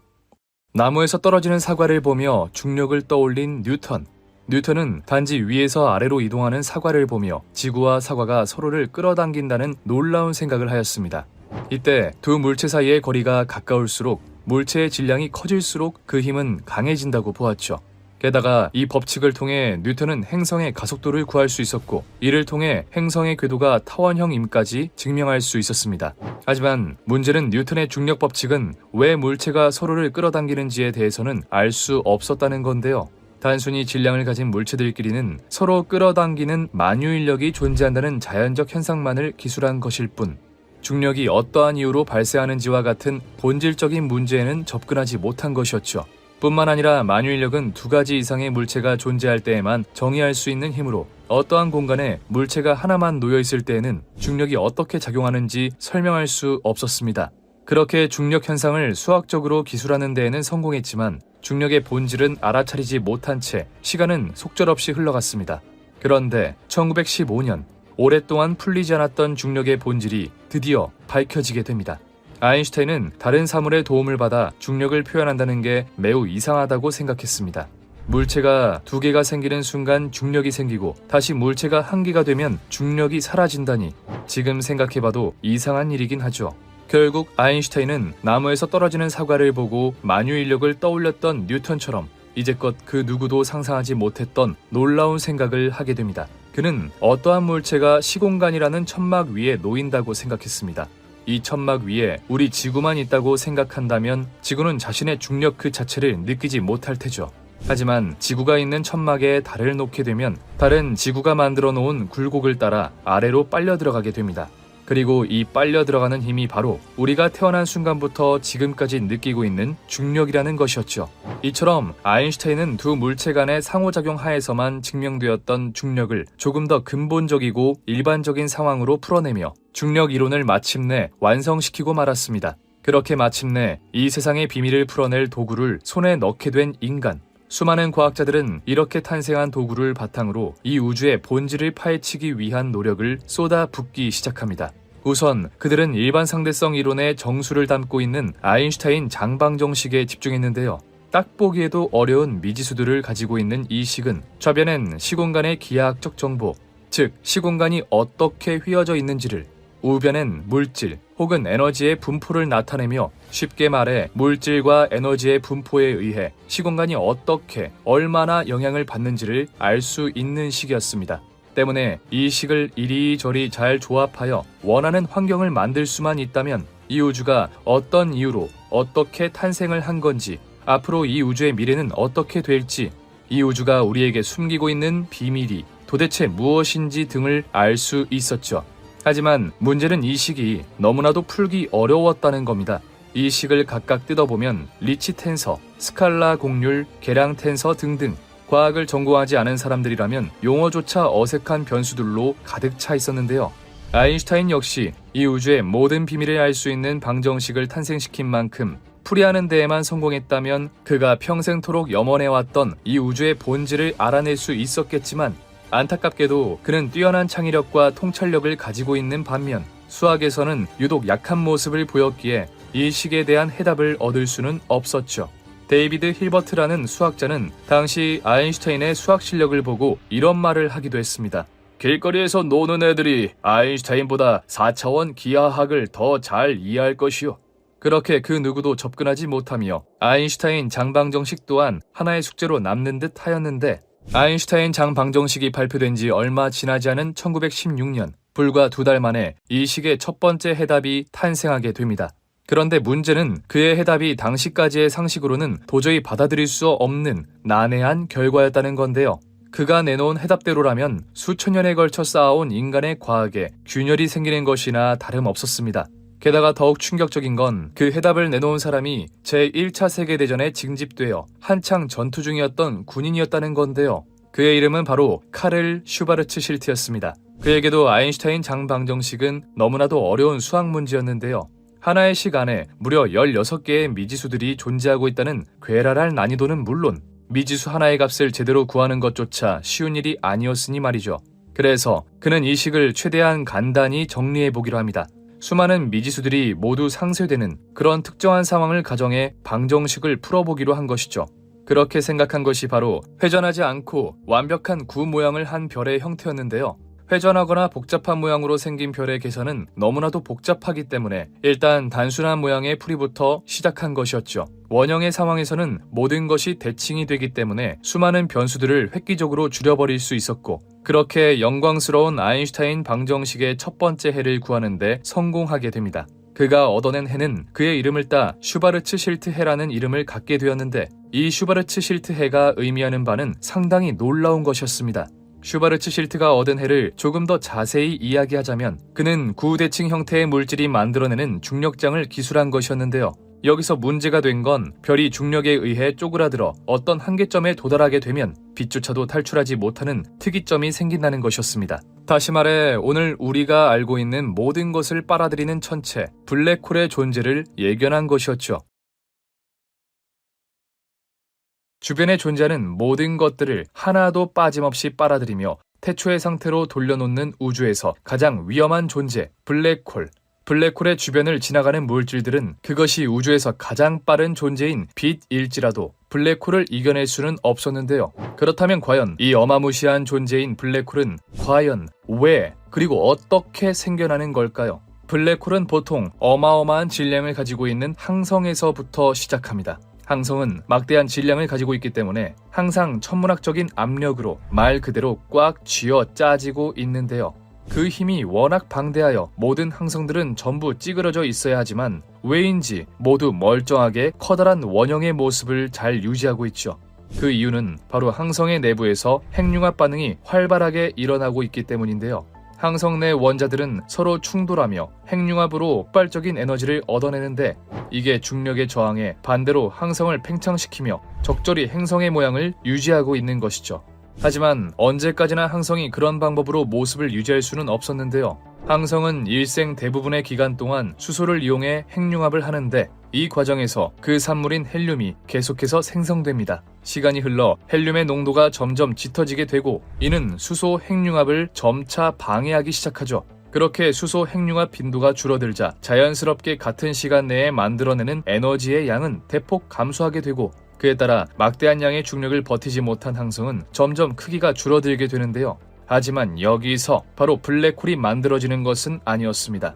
다행히도 늘어난 중력 탓에 헬륨의 핵융합 환경이 만들어지게 되고 항성 내 여기저기 퍼져있는 헬륨이 핵융합 반응을 일으키며 항성은 전보다 더 큰 형태로 변하게 됩니다. 그리고 그 상태를 바로 적색 거성이라고 부르죠. 이후 항성은 헬륨을 거쳐 탄소, 산소, 네온과 규소와 같은 더 무거운 연료를 사용해 에너지를 얻어냅니다. 그러다 마지막으로 철이 생성되는데 이 단계에서 항성은 한계에 봉착하게 되죠. 이전의 수소와 헬륨 같은 원소들은 핵융합을 하면 항성을 유지할 충분한 에너지를 얻을 수 있었지만 철 이후의 원소들은 핵융합을 하면 반대로 에너지를 소모하는 골칫덩어리들이었습니다. 다시 말해 이제는 핵융합을 통해 항성의 중력을 견뎌내지 못할 상황에 이르게 된 것이죠. 그렇게 항성 내 철이 계속해서 쌓이며 항성은 중력을 이기지 못해 수축하게 되고 이제는 어떠한 방법을 써도 붕괴하는 것을 막을 수 없습니다. 계속해서 크기가 줄어든 항성은 점점 중력이 강해지고 결국 사건의 지평선보다 작아져 중력이 극한에 치달으면 모든 것을 빨아들이는 존재 블랙홀로 변모하게 되죠. 그런데 여기서 문제는 블랙홀의 수명이 인간의 상식을 초월할 정도로 길다는 것이었습니다. 현재까지 밝혀진 바에 의하면 블랙홀의 수명은 블랙홀 질량의 3제곱에 비례하는데 이는 다시 말해 대략 태양의 20배 정도의 질량을 가진 블랙홀이 사라지는 데 걸리는 시간만 1.2 곱하기 10의 70제곱년으로 현재 우주의 나이와는 비교도 할 수 없을 정도로 오랜 기간 동안 살아남을 것이라 보고 있습니다. 그래서 블랙홀 이론이 막 탄생할 무렵 과학계는 말로 설명할 수 없는 큰 충격을 받기도 했는데요. 이 아름답고도 찬란한 우리 지구가 결국은 블랙홀이라는 무시무시한 천체에 빨려 들어가 갈기갈기 찢길 것이라니 생각만 해도 끔찍한 일이 맞았습니다. 게다가 이론상으로 그것이 불가능한 이야기도 아니었죠. 하지만 다행히 그 확률은 매우 적을 것으로 보입니다. 물론 100% 일어나지 않는다고 보장할 수는 없겠지만 높은 확률로 블랙홀에 빨려 들어가는 엔딩이 되지 않을 것으로 추측되고 있죠. 그렇다면 여기서 의문이 하나 생깁니다. 블랙홀의 안에는 도대체 무엇이 있길래 그렇게 오랫동안 생명을 유지할 수 있는 걸까요? 그러자 과학자들은 블랙홀 내부에 다른 것이 있는 것은 아닐까 생각하게 됩니다. 대부분의 사람들이 믿고 있는 우주의 시작 빅뱅, 우주 배경 복사, 퀘이사, 수소와 헬륨의 질량비 등 수많은 증거들이 빅뱅을 가리키고 있습니다. 하지만 이에 대해 일부 과학자들은 다른 의견을 제시합니다. 빅뱅이 일어나기 전에는 무한한 에너지를 가진 작은 점이 있었습니다. 그런데 이 작은 점의 정체는 무엇이고 또 왜 어떤 이유로 갑자기 생겨나게 된 것일까요? 블랙홀 우주론은 이런 생각에서부터 시작됩니다. 지금 보시는 공식은 블랙홀의 크기를 구하는 슈바르츠실트 반지름 공식입니다. 그가 아인슈타인 방정식으로부터 도출해낸 아주 위대한 식이죠. 이 공식에 원하는 별의 질량을 넣으면 해당 별이 블랙홀이 되었을 때 얼마만큼의 크기를 가진 블랙홀이 될지 예측할 수 있는데요. 블랙홀의 질량이 커지면 커질수록 사건의 지평선 크기, 즉 블랙홀의 크기가 커진다는 것을 직관적으로 알 수 있죠. 또 질량과 부피를 알 수 있기 때문에 우리는 해당 블랙홀의 평균 밀도 또한 구할 수 있습니다. 그렇다면 여기에 우리 우주 전체의 질량을 넣어보면 어떻게 될까요? 현재 우리가 예상하고 있는 우주의 총 질량은 3 곱하기 10의 52제곱킬로그램인데요. 이를 공식에 대입해보면 우리는 약 8.07 곱하기 10의 29 제곱그램 퍼 세제곱센티미터라는 우주 크기 블랙홀의 평균 밀도를 구할 수 있죠. 그리고 현재 알려진 우주의 평균 밀도는 약 9.6 곱하기 10의 30제곱그램 퍼 세제곱센티미터입니다. 이는 다시 말해 우주의 평균 밀도와 우주의 크기의 질량을 가진 블랙홀의 평균 밀도가 비슷하다는 것을 이야기하고 있는데요. 물론 10배 이상 차이가 나긴 하지만 우리가 추측하고 있는 우주의 평균 밀도가 정확하지 않다는 것을 보면 이것이 과연 단순한 우연일까요? 이를 근거로 일부 과학자들은 우리가 블랙홀 속에 있는 우주 문명이라고 주장합니다.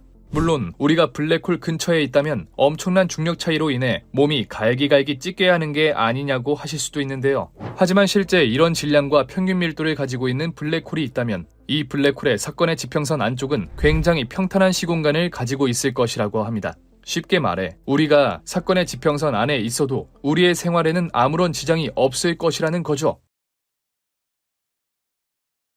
우주의 평균 밀도와 우주의 크기 질량을 가진 블랙홀의 평균 밀도가 같다는 것은 굉장히 수상한 일이기는 합니다.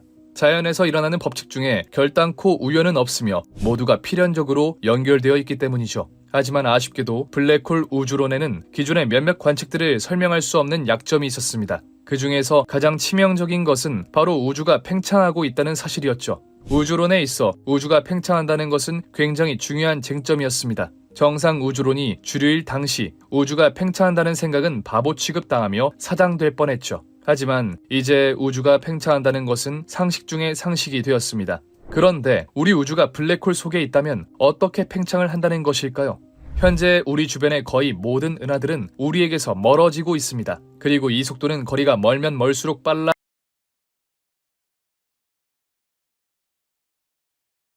지금으로부터 약 100여 년 전 인류 역사상 두 번 다시 없을 과학의 황금기를 누리며 이제는 더 이상 연구할 것이 없다고 생각한 20세기 과학자들.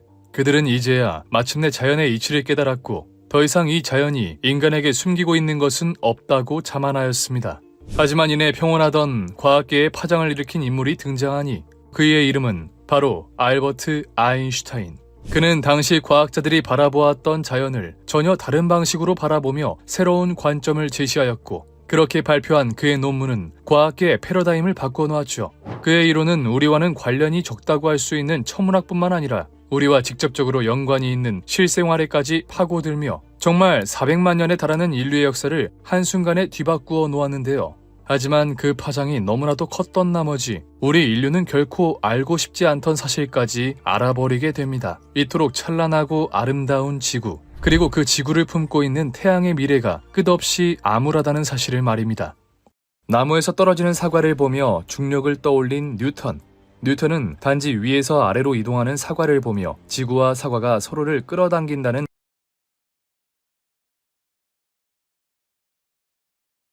지금으로부터 약 100여 년 전 인류 역사상 두 번 다시 없을 과학의 황금기를 누리며 이제는 더 이상 연구할 것이 없다고 생각한 20세기 과학자들. 그들은 이제야 마침내 자연의 이치를 깨달았고 더 이상 이 자연이 인간에게 숨기고 있는 것은 없다고 자만하였습니다. 하지만 이내 평온하던 과학계에 파장을 일으킨 인물이 등장하니 그의 이름은 바로 알버트 아인슈타인. 그는 당시 과학자들이 바라보았던 자연을 전혀 다른 방식으로 바라보며 새로운 관점을 제시하였고 그렇게 발표한 그의 논문은 과학계의 패러다임을 바꿔놓았죠. 그의 이론은 우리와는 관련이 적다고 할 수 있는 천문학뿐만 아니라 우리와 직접적으로 연관이 있는 실생활에까지 파고들며 정말 400만 년에 달하는 인류의 역사를 한순간에 뒤바꾸어 놓았는데요. 하지만 그 파장이 너무나도 컸던 나머지 우리 인류는 결코 알고 싶지 않던 사실까지 알아버리게 됩니다. 이토록 찬란하고 아름다운 지구, 그리고 그 지구를 품고 있는 태양의 미래가 끝없이 암울하다는 사실을 말입니다. 나무에서 떨어지는 사과를 보며 중력을 떠올린 뉴턴. 뉴턴은 단지 위에서 아래로 이동하는 사과를 보며 지구와 사과가 서로를 끌어당긴다는 놀라운 생각을 하였습니다. 이때 두 물체 사이의 거리가 가까울수록 물체의 질량이 커질수록 그 힘은 강해진다고 보았죠. 게다가 이 법칙을 통해 뉴턴은 행성의 가속도를 구할 수 있었고 이를 통해 행성의 궤도가 타원형임까지 증명할 수 있었습니다. 하지만 문제는 뉴턴의 중력 법칙은 왜 물체가 서로를 끌어당기는지에 대해서는 알 수 없었다는 건데요.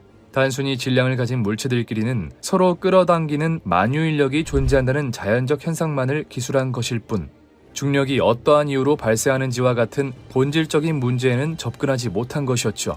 뿐만 아니라 만유인력은 두 가지 이상의 물체가 존재할 때에만 정의할 수 있는 힘으로, 어떠한 공간에 물체가 하나만 놓여 있을 때에는 중력이 어떻게 작용하는지 설명할 수 없었습니다. 그렇게 중력 현상을 수학적으로 기술하는 데에는 성공했지만 중력의 본질은 알아차리지 못한 채 시간은 속절없이 흘러갔습니다. 그런데 1915년, 오랫동안 풀리지 않았던 중력의 본질이 드디어 밝혀지게 됩니다. 아인슈타인은 다른 사물의 도움을 받아 중력을 표현한다는 게 매우 이상하다고 생각했습니다. 물체가 두 개가 생기는 순간 중력이 생기고 다시 물체가 한 개가 되면 중력이 사라진다니, 지금 생각해봐도 이상한 일이긴 하죠. 결국 아인슈타인은 나무에서 떨어지는 사과를 보고 만유인력을 떠올렸던 뉴턴처럼 이제껏 그 누구도 상상하지 못했던 놀라운 생각을 하게 됩니다. 그는 어떠한 물체가 시공간이라는 천막 위에 놓인다고 생각했습니다. 이 천막 위에 우리 지구만 있다고 생각한다면 지구는 자신의 중력 그 자체를 느끼지 못할 테죠. 하지만 지구가 있는 천막에 달을 놓게 되면 달은 지구가 만들어 놓은 굴곡을 따라 아래로 빨려 들어가게 됩니다. 그리고 이 빨려 들어가는 힘이 바로 우리가 태어난 순간부터 지금까지 느끼고 있는 중력이라는 것이었죠. 이처럼 아인슈타인은 두 물체 간의 상호작용 하에서만 증명되었던 중력을 조금 더 근본적이고 일반적인 상황으로 풀어내며 중력 이론을 마침내 완성시키고 말았습니다. 그렇게 마침내 이 세상의 비밀을 풀어낼 도구를 손에 넣게 된 인간. 수많은 과학자들은 이렇게 탄생한 도구를 바탕으로 이 우주의 본질을 파헤치기 위한 노력을 쏟아붓기 시작합니다. 우선 그들은 일반 상대성 이론의 정수를 담고 있는 아인슈타인 장방정식에 집중했는데요. 딱 보기에도 어려운 미지수들을 가지고 있는 이 식은 좌변엔 시공간의 기하학적 정보, 즉 시공간이 어떻게 휘어져 있는지를, 우변엔 물질 혹은 에너지의 분포를 나타내며, 쉽게 말해 물질과 에너지의 분포에 의해 시공간이 어떻게 얼마나 영향을 받는지를 알 수 있는 식이었습니다. 때문에 이 식을 이리저리 잘 조합하여 원하는 환경을 만들 수만 있다면 이 우주가 어떤 이유로 어떻게 탄생을 한 건지, 앞으로 이 우주의 미래는 어떻게 될지, 이 우주가 우리에게 숨기고 있는 비밀이 도대체 무엇인지 등을 알 수 있었죠. 하지만 문제는 이 식이 너무나도 풀기 어려웠다는 겁니다. 이 식을 각각 뜯어보면 리치 텐서, 스칼라 곡률, 계량 텐서 등등 과학을 전공하지 않은 사람들이라면 용어조차 어색한 변수들로 가득 차 있었는데요. 아인슈타인 역시 이 우주의 모든 비밀을 알 수 있는 방정식을 탄생시킨 만큼 풀이하는 데에만 성공했다면 그가 평생토록 염원해왔던 이 우주의 본질을 알아낼 수 있었겠지만, 안타깝게도 그는 뛰어난 창의력과 통찰력을 가지고 있는 반면 수학에서는 유독 약한 모습을 보였기에 이 식에 대한 해답을 얻을 수는 없었죠. 데이비드 힐버트라는 수학자는 당시 아인슈타인의 수학 실력을 보고 이런 말을 하기도 했습니다. 길거리에서 노는 애들이 아인슈타인보다 4차원 기하학을 더 잘 이해할 것이요. 그렇게 그 누구도 접근하지 못하며 아인슈타인 장방정식 또한 하나의 숙제로 남는 듯 하였는데, 아인슈타인 장방정식이 발표된 지 얼마 지나지 않은 1916년, 불과 2달 만에 이 식의 첫 번째 해답이 탄생하게 됩니다. 그런데 문제는 그의 해답이 당시까지의 상식으로는 도저히 받아들일 수 없는 난해한 결과였다는 건데요. 그가 내놓은 해답대로라면 수천 년에 걸쳐 쌓아온 인간의 과학에 균열이 생기는 것이나 다름없었습니다. 게다가 더욱 충격적인 건 그 해답을 내놓은 사람이 제1차 세계대전에 징집되어 한창 전투 중이었던 군인이었다는 건데요. 그의 이름은 바로 카를 슈바르츠 실트였습니다. 그에게도 아인슈타인 장방정식은 너무나도 어려운 수학 문제였는데요. 하나의 식 안에 무려 16개의 미지수들이 존재하고 있다는 괴랄할 난이도는 물론 미지수 하나의 값을 제대로 구하는 것조차 쉬운 일이 아니었으니 말이죠. 그래서 그는 이 식을 최대한 간단히 정리해보기로 합니다. 수많은 미지수들이 모두 상쇄되는 그런 특정한 상황을 가정해 방정식을 풀어보기로 한 것이죠. 그렇게 생각한 것이 바로 회전하지 않고 완벽한 구 모양을 한 별의 형태였는데요. 회전하거나 복잡한 모양으로 생긴 별의 계산은 너무나도 복잡하기 때문에 일단 단순한 모양의 풀이부터 시작한 것이었죠. 원형의 상황에서는 모든 것이 대칭이 되기 때문에 수많은 변수들을 획기적으로 줄여버릴 수 있었고, 그렇게 영광스러운 아인슈타인 방정식의 첫 번째 해를 구하는데 성공하게 됩니다. 그가 얻어낸 해는 그의 이름을 따 슈바르츠 실트 해라는 이름을 갖게 되었는데, 이 슈바르츠 실트 해가 의미하는 바는 상당히 놀라운 것이었습니다. 슈바르츠 실트가 얻은 해를 조금 더 자세히 이야기하자면 그는 구대칭 형태의 물질이 만들어내는 중력장을 기술한 것이었는데요. 여기서 문제가 된 건 별이 중력에 의해 쪼그라들어 어떤 한계점에 도달하게 되면 빛조차도 탈출하지 못하는 특이점이 생긴다는 것이었습니다. 다시 말해 오늘 우리가 알고 있는 모든 것을 빨아들이는 천체, 블랙홀의 존재를 예견한 것이었죠. 주변에 존재하는 모든 것들을 하나도 빠짐없이 빨아들이며 태초의 상태로 돌려놓는 우주에서 가장 위험한 존재, 블랙홀. 블랙홀의 주변을 지나가는 물질들은 그것이 우주에서 가장 빠른 존재인 빛일지라도 블랙홀을 이겨낼 수는 없었는데요. 그렇다면 과연 이 어마무시한 존재인 블랙홀은 과연 왜 그리고 어떻게 생겨나는 걸까요? 블랙홀은 보통 어마어마한 질량을 가지고 있는 항성에서부터 시작합니다. 항성은 막대한 질량을 가지고 있기 때문에 항상 천문학적인 압력으로 말 그대로 꽉 쥐어 짜지고 있는데요. 그 힘이 워낙 방대하여 모든 항성들은 전부 찌그러져 있어야 하지만 왜인지 모두 멀쩡하게 커다란 원형의 모습을 잘 유지하고 있죠. 그 이유는 바로 항성의 내부에서 핵융합 반응이 활발하게 일어나고 있기 때문인데요. 항성 내 원자들은 서로 충돌하며 핵융합으로 폭발적인 에너지를 얻어내는데 이게 중력의 저항에 반대로 항성을 팽창시키며 적절히 행성의 모양을 유지하고 있는 것이죠. 하지만 언제까지나 항성이 그런 방법으로 모습을 유지할 수는 없었는데요. 항성은 일생 대부분의 기간 동안 수소를 이용해 핵융합을 하는데 이 과정에서 그 산물인 헬륨이 계속해서 생성됩니다. 시간이 흘러 헬륨의 농도가 점점 짙어지게 되고 이는 수소 핵융합을 점차 방해하기 시작하죠. 그렇게 수소 핵융합 빈도가 줄어들자 자연스럽게 같은 시간 내에 만들어내는 에너지의 양은 대폭 감소하게 되고 그에 따라 막대한 양의 중력을 버티지 못한 항성은 점점 크기가 줄어들게 되는데요. 하지만 여기서 바로 블랙홀이 만들어지는 것은 아니었습니다. 다행히도 늘어난 중력 탓에 헬륨의 핵융합 환경이 만들어지게 되고 항성 내 여기저기 퍼져있는 헬륨이 핵융합 반응을 일으키며 항성은 전보다 더 큰 형태로 변하게 됩니다. 그리고 그 상태를 바로 적색 거성이라고 부르죠. 이후 항성은 헬륨을 거쳐 탄소, 산소, 네온과 규소와 같은 더 무거운 연료를 사용해 에너지를 얻어냅니다. 그러다 마지막으로 철이 생성되는데 이 단계에서 항성은 한계에 봉착하게 되죠. 이전의 수소와 헬륨 같은 원소들은 핵융합을 하면 항성을 유지할 충분한 에너지를 얻을 수 있었지만 철 이후의 원소들은 핵융합을 하면 반대로 에너지를 소모하는 골칫덩어리들이었습니다. 다시 말해 이제는 핵융합을 통해 항성의 중력을 견뎌내지 못할 상황에 이르게 된 것이죠. 그렇게 항성 내 철이 계속해서 쌓이며 항성은 중력을 이기지 못해 수축하게 되고 이제는 어떠한 방법을 써도 붕괴하는 것을 막을 수 없습니다. 계속해서 크기가 줄어든 항성은 점점 중력이 강해지고 결국 사건의 지평선보다 작아져 중력이 극한에 치달으면 모든 것을 빨아들이는 존재 블랙홀로 변모하게 되죠. 그런데 여기서 문제는 블랙홀의 수명이 인간의 상식을 초월할 정도로 길다는 것이었습니다. 현재까지 밝혀진 바에 의하면 블랙홀의 수명은 블랙홀 질량의 3제곱에 비례하는데 이는 다시 말해 대략 태양의 20배 정도의 질량을 가진 블랙홀이 사라지는 데 걸리는 시간만 1.2 곱하기 10의 70제곱년으로 현재 우주의 나이와는 비교도 할 수 없을 정도로 오랜 기간 동안 살아남을 것이라 보고 있습니다. 그래서 블랙홀 이론이 막 탄생할 무렵 과학계는 말로 설명할 수 없는 큰 충격을 받기도 했는데요. 이 아름답고도 찬란한 우리 지구가 결국은 블랙홀이라는 무시무시한 천체에 빨려 들어가 갈기갈기 찢길 것이라니 생각만 해도 끔찍한 일이 맞았습니다. 게다가 이론상으로 그것이 불가능한 이야기도 아니었죠. 하지만 다행히 그 확률은 매우 적을 것으로 보입니다. 물론 100% 일어나지 않는다고 보장할 수는 없겠지만 높은 확률로 블랙홀에 빨려 들어가는 엔딩이 되지 않을 것으로 추측되고 있죠. 그렇다면 여기서 의문이 하나 생깁니다. 블랙홀의 안에는 도대체 무엇이 있길래 그렇게 오랫동안 생명을 유지할 수 있는 걸까요? 그러자 과학자들은 블랙홀 내부에 다른 것이 있는 것은 아닐까 생각하게 됩니다.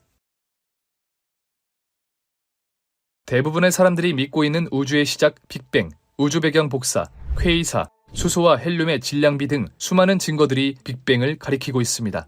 하지만 이에 대해 일부 과학자들은 다른 의견을 제시합니다.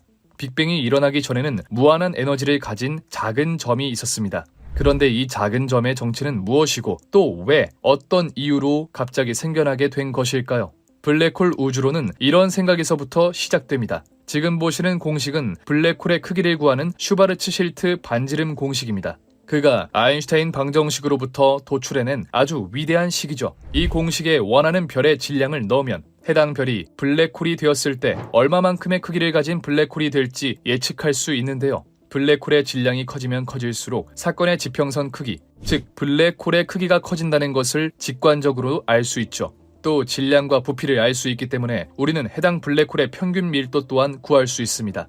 그렇다면 여기에 우리 우주 전체의 질량을 넣어보면 어떻게 될까요? 현재 우리가 예상하고 있는 우주의 총 질량은 3 곱하기 10의 52제곱킬로그램인데요. 이를 공식에 대입해보면 우리는 약 8.07 곱하기 10의 마이너스 29제곱그램 퍼 세제곱센티미터라는 우주 크기 블랙홀의 평균 밀도를 구할 수 있죠. 그리고 현재 알려진 우주의 평균 밀도는 약 9.6 곱하기 10의 마이너스 30제곱그램 퍼 세제곱센티미터입니다. 이는 다시 말해 우주의 평균 밀도와 우주의 크기의 질량을 가진 블랙홀의 평균 밀도가 비슷하다는 것을 이야기하고 있는데요. 물론 10배 이상 차이가 나긴 하지만 우리가 추측하고 있는 우주의 평균 밀도가 정확하지 않다는 것을 보면 이것이 과연 단순한 우연일까요? 이를 근거로 일부 과학자들은 우리가 블랙홀 속에 있는 우주 문명이라고 주장합니다. 물론 우리가 블랙홀 근처에 있다면 엄청난 중력 차이로 인해 몸이 갈기갈기 찢게 하는 게 아니냐고 하실 수도 있는데요. 하지만 실제 이런 질량과 평균 밀도를 가지고 있는 블랙홀이 있다면 이 블랙홀의 사건의 지평선 안쪽은 굉장히 평탄한 시공간을 가지고 있을 것이라고 합니다. 쉽게 말해 우리가 사건의 지평선 안에 있어도 우리의 생활에는 아무런 지장이 없을 것이라는 거죠. 우주의 평균 밀도와 우주의 크기 질량을 가진 블랙홀의 평균 밀도가 같다는 것은 굉장히 수상한 일이기는 합니다. 자연에서 일어나는 법칙 중에 결단코 우연은 없으며 모두가 필연적으로 연결되어 있기 때문이죠. 하지만 아쉽게도 블랙홀 우주론에는 기존의 몇몇 관측들을 설명할 수 없는 약점이 있었습니다. 그 중에서 가장 치명적인 것은 바로 우주가 팽창하고 있다는 사실이었죠. 우주론에 있어 우주가 팽창한다는 것은 굉장히 중요한 쟁점이었습니다. 정상 우주론이 주류일 당시 우주가 팽창한다는 생각은 바보 취급당하며 사장될 뻔했죠. 하지만 이제 우주가 팽창한다는 것은 상식 중의 상식이 되었습니다. 그런데 우리 우주가 블랙홀 속에 있다면 어떻게 팽창을 한다는 것일까요? 현재 우리 주변의 거의 모든 은하들은 우리에게서 멀어지고 있습니다. 그리고 이 속도는 거리가 멀면 멀수록 빨라지는데 이것이 그 유명한 허블 르메트르 법칙이죠. 만약 우주가 블랙홀 내부에 있다면 은하들이 멀어지는 속도와 거리에는 그 어떠한 상관관계도 존재하지 않아야 할 겁니다. 어차피 같은 중력을 받는 블랙홀에 위치해 있을 테니까요. 또한 프리드만이 구상한 우주의 표준 모형에도 문제가 있었습니다. 그는 우주의 밀도에 따라 우리 우주의 모양을 예측했는데요. 쉽게 말해 어떤 임계 밀도보다 우주의 밀도가 작으면 닫힌 우주가, 크면 열린 우주, 같으면 평탄한 우주가 된다고 설명했죠. 그런데 현재까지의 연구에 의하면 우주는 열린 우주 혹은 평탄한 우주일 것으로 예상되고 있는데요. 만약 우리 우주가 블랙홀 속에 있는 것이었다면 우리는 언젠간 중력에 의해 한 점으로 모이는 닫힌 우주여야 할 것이라고 이야기합니다. 마지막으로 빅뱅 이론의 가장 강력한 증거인 우주 배경 복사에서도 이상한 점을 찾아볼 수 있었는데요. 우주 배경 복사는 우주 전역이 비슷한 온도를 가지고 전역에 펼쳐져 있어 빅뱅 후 우주가 급팽창했다는 것을 설명하는 이론인데요. 하지만 만약 우리 우주가 블랙홀 내부에 있다면 우리 우주의 물질들은 균일하게 퍼져 있지 않고 구분 가능할 정도로 특정 부분에 물질이 몰려 있어야 한다고 합니다. 따라서 이런 약점들을 종합해보면 우리 우주가 블랙홀 안에 존재할 가능성은 거의 없다고 할 수 있죠. 물론 블랙홀 우주론을 신봉하는 과학자들이 이런 약점을 모르고 있을 리 없었습니다. 때문에 이들은 이 단점들을 보완할 수 있는 추가 이론을 한 가지 제시했는데요. 우리가 살고 있는 우주는 3차원의 형태로 이루어져 있습니다. 그리고 3차원 우주에서 생겨난 블랙홀은 2차원으로 이루어진 사건의 지평선을 가지고 있죠. 그런데 만약 우리의 우주보다 한 단계 높은 4차원의 우주가 존재하고 있다면 어떻게 될까요? 다시 말해 우리가 살아가고 있는 우주는 사실 4차원에 존재하는 별의 잔해, 블랙홀 속에 있었다는 겁니다. 그 중에서도 사건의 지평선 바깥쪽에 위치하고 있어 블랙홀의 중력 영향을 크게 받지 않으며 동시에 이 우주가 시작된 지점, 즉 블랙홀의 특이점을 절대로 관측할 수가 없다는 것이었죠. 또한 블랙홀에서 방출된 물질들은 사건의 지평선을 둘러싸는 막을 형성하고 팽창한다고 하는데 이것이 우리가 목격하고 있는 우주 팽창의 이유라고 합니다. 이 설명대로라면 정말 우리 우주는 사실 4차원에 존재하는 블랙홀에 위치하고 있는 것 같은데요. 하지만 이 이론 역시 한계점이 있긴 했습니다. 오랜 기간 동안 과학자들이 관측해온 데이터는 기존의 빅뱅 및 인플레이션과 거의 일치합니다. 하지만 이 블랙홀 우주론은 약 4% 정도의 오차를 보인다고 하는데요. 또한 우리는 4차원 우주에 대해 아는 것이 없으니 이를 증명할 방법조차 없죠. 때문에 많은 과학자들은 블랙홀 우주론 대신 빅뱅 이론을 믿고 있습니다. 하지만 문제는 아직까지 우리가 이 블랙홀에 대해서 제대로 알고 있는 사실이 많지 않다는 겁니다. 아무리 우리가 블랙홀의 성질에 대해 예측하고 추측하더라도 블랙홀이 실존한다는 것을 밝혀내는 데에만 100여 년의 세월이 걸렸습니다. 하지만 이는 다시 말해 아직까지 우리에게 무시무시한 공포의 대상인 블랙홀이 사실은 우리 인류의 문명을 다시 한번 한 단계 앞으로 이끌어줄 새로운 구원자일지도 모릅니다. 지금으로부터 100년 전 인류의 문명을 한 단계 이상 진화시킨 인류 역사상 최고의 천재 알버트 아인슈타인. 그는 당시 당장 눈앞에 보이던 것만을 연구하던 과학자들과 달리 이 세상이 어떠한 이유로 움직이는지 조금 더 본질적인 것을 궁금해했고 그 결과 상대성 이론이라는 인류에게 있어 다시는 없을 최고의 아이디어를 탄생시켰죠. 그의 상대성 이론이 역사상 최고의 이론이라고 평가받는 이유는 21세기 근간을 이루는 모든 과학 이론들이 바로 여기서 나왔기 때문인데요. 별 상관없다고 생각되던 우주의 이야기부터 우리 실생활 이야기까지 정말 그 모든 것들이 이 상대성 이론에서 출발하였죠. 그리고 그중 하나가 바로 블랙홀이었습니다. 블랙홀 이론의 초창기, 과학자들에게 있어 블랙홀은 우주에 존재하는 천체들을 잡아먹는 그야말로 우주의 무덤과도 같은 무서운 존재였습니다. 심지어 그 무덤의 위압감은 엄청나서 이 우주상에서 가장 빠르다는 빛조차도 빠져나오지 못할 정도였죠. 하지만 그만큼이나 블랙홀은 엄청난 활용성을 가질 수도 있었습니다. 모든 물체를 빨아들이며 한 번 빠지면 빠져나올 수 없는 무시무시한 존재 블랙홀. 만약 블랙홀을 정의하는 사건의 지평선에 조금이라도 닿는다면 그 누구도 다시는 빠져나올 수 없을 겁니다. 심지어 우주에서 가장 빠르다는 빛조차도 말이죠. 그렇다면 사건의 지평선 바깥은 안전할까? 블랙홀은 엄청난 질량을 가진 항성이 작은 구체로 변한 것인 만큼 어마어마한 중력을 행사하고 있습니다. 때문에 블랙홀에 다가가면 다가갈수록 점점 강해지는 중력의 세기를 느낄 수 있죠.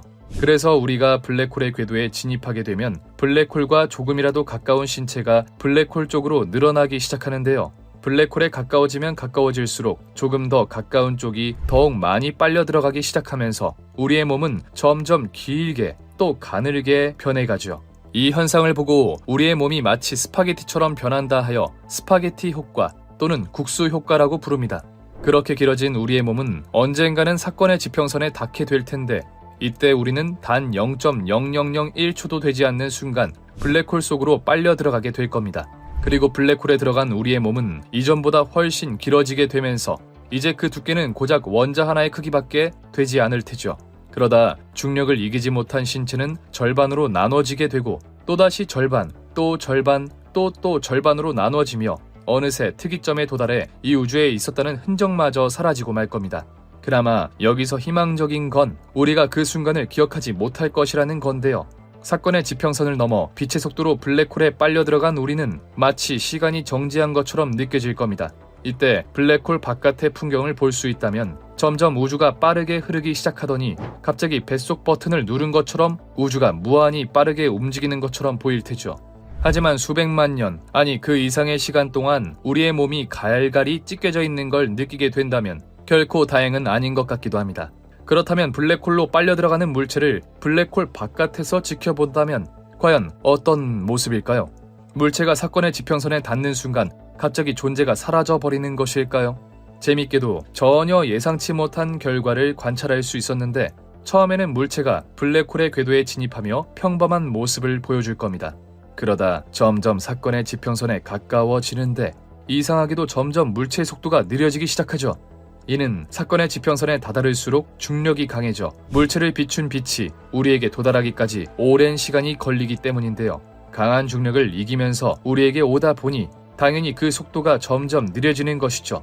이후 사건의 지평선에 가까워진 물체는 더욱 중력이 강해지게 되고 빛은 우리에게 도달하기 더욱 힘들어집니다. 그리고 그 모습은 마치 물체가 멈춘 것처럼 보이게 되죠. 그렇게 비로소 무한한 시간이 흘렀을 때 물체는 점점 흐릿해지며 우리가 의식하지도 못하는 사이에 사라지게 됩니다. 결국 우리든 어떠한 물체든 블랙홀에 들어가게 된다면 우리는 모두 끔찍한 결말을 맞이하게 될 겁니다. 우리가 이 세상에 존재했다는 증거도 우리의 기억도 모두 블랙홀 속에 빨려 들어가 갈기갈기 찢겨버리고 말겠죠. 때문에 블랙홀에 들어간다는 건 너무나도 무서운 일로 느껴집니다.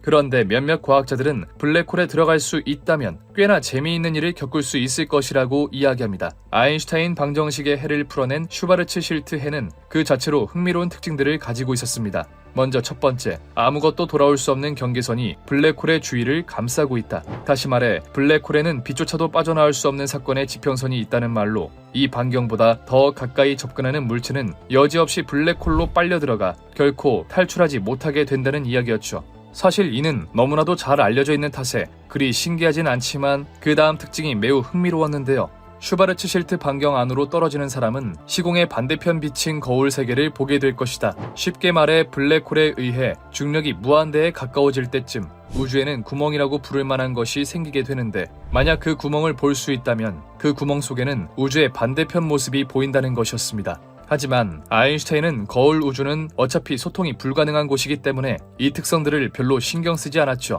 왜냐하면 블랙홀 속에 들어가 우주 너머의 공간을 본다고 쳐도 어차피 들어가는 순간 어마어마한 중력을 이기지 못하고 찌그러져 버릴 테니 별 의미가 없다는 것이었습니다. 또 그 구멍을 통해 다른 우주로 가려면 그 탐사선은 빛보다 빠른 속도로 날아야 하는데 특수상대성 이론에 의해 빛보다 빠른 물체는 존재할 수 없었죠. 따라서 슈바르츠-실트해가 의미를 갖기 위해서는 이 거울 우주가 수학적으로 필요하긴 했지만 물리학적으로 절대 발견될 수 없었던 겁니다. 그래서 아인슈타인도 블랙홀은 물리적 현실에서 절대로 존재할 수 없다라고 말한 것이었죠. 그런데 1935년 아인슈타인은 자신의 동료 네이선 로젠과 재미있는 논문을 하나 발표하게 됩니다. 오늘날 아인슈타인 로젠달이라고 불리는 이 논문은 극단적으로 휘어진 시공간 사이에 마치 다리와 같은 것이 생겨날 수도 있다는 내용을 가지고 있었는데요. 다시 말해 앞서 말했듯 겨울 우주가 존재할 수도 있다는 것이었습니다. 하지만 아인슈타인은 자신이 이러한 논문을 냈음에도 이는 단지 블랙홀이 수학적으로 모순이 없는 이론이 되기 위해 필요한 논문일 뿐 실제로 이 다리가 존재할 수는 없다고 봤습니다. 당시 아인슈타인은 너무나도 강력한 힘을 가지고 있던지라 블랙홀의 존재와 그 효용성은 상당히 흥미롭게 들려왔지만 얼마 지나지 않아 과학자들의 머릿속에서 잊혀져 버리고 말죠. 그런데 1963년 상황이 바뀌기 시작합니다. 뉴질랜드의 수학자 로이 커가 아인슈타인 방정식에 대한 또 하나의 해를 발견하게 된 것이었는데요. 커는 슈바르츠-실트가 구했던 방정식의 해에서 하나의 조건을 추가해 또 다른 해를 찾아내는 데 성공합니다. 슈바르츠-실트가 회전을 배제하고 아인슈타인 방정식의 해를 구했다면 커는 회전까지 그 계산에 집어넣었죠. 그 결과 회전하는 무거운 별은 한 점으로 붕괴하지 않고 납작한 고리 모양으로 압축된다는 사실을 발견하는데요. 여기서 재밌는 건 이 고리 모양의 블랙홀이 상당히 흥미로운 성질을 가지고 있다는 것이었습니다. 만약 블랙홀의 옆쪽에서 우주선이 움직인다면 그 우주선은 블랙홀의 어마어마한 공류를 맞닥뜨려 완전히 파괴되고 말 겁니다. 하지만 우주선을 그 고리의 위쪽이나 아래쪽으로 접근시키면 여전히 많은 중력을 버텨야 하긴 하지만 그래도 무한대의 중력까지는 버텨내지 않아도 되는데요. 다시 말해 우주선이 회전하는 블랙홀의 회전축을 따라 통과한다면 엄청난 중력을 견디긴 해야 하지만 그래도 반대편에 있는 우주에 도달할 수 있다는 것이었습니다. 마치 사과에 있는 벌레가 반대편에 도달하기 위해선 사과의 둘레를 기어가야 하지만 사과의 안쪽을 파먹으면 쉽게 반대편에 갈 수 있는 것처럼 웜홀이 탄생하게 되죠. 하지만 아인슈타인은 여전히 블랙홀과 웜홀에 대해서는 냉소적이었습니다. 그는 단지 이 천체들이 단지 수학적으로 존재할 확률만 존재하고 있을 뿐 실제 현실에서는 절대로 존재할 수 없다고 생각했죠. 게다가 100번 양보해서 중력이 무한대가 되는 지점, 즉 블랙홀이 존재한다고 해도 그렇게 빨아들인 어마어마한 질량이 어디로 가는 것인지에 대해서는 설명할 길이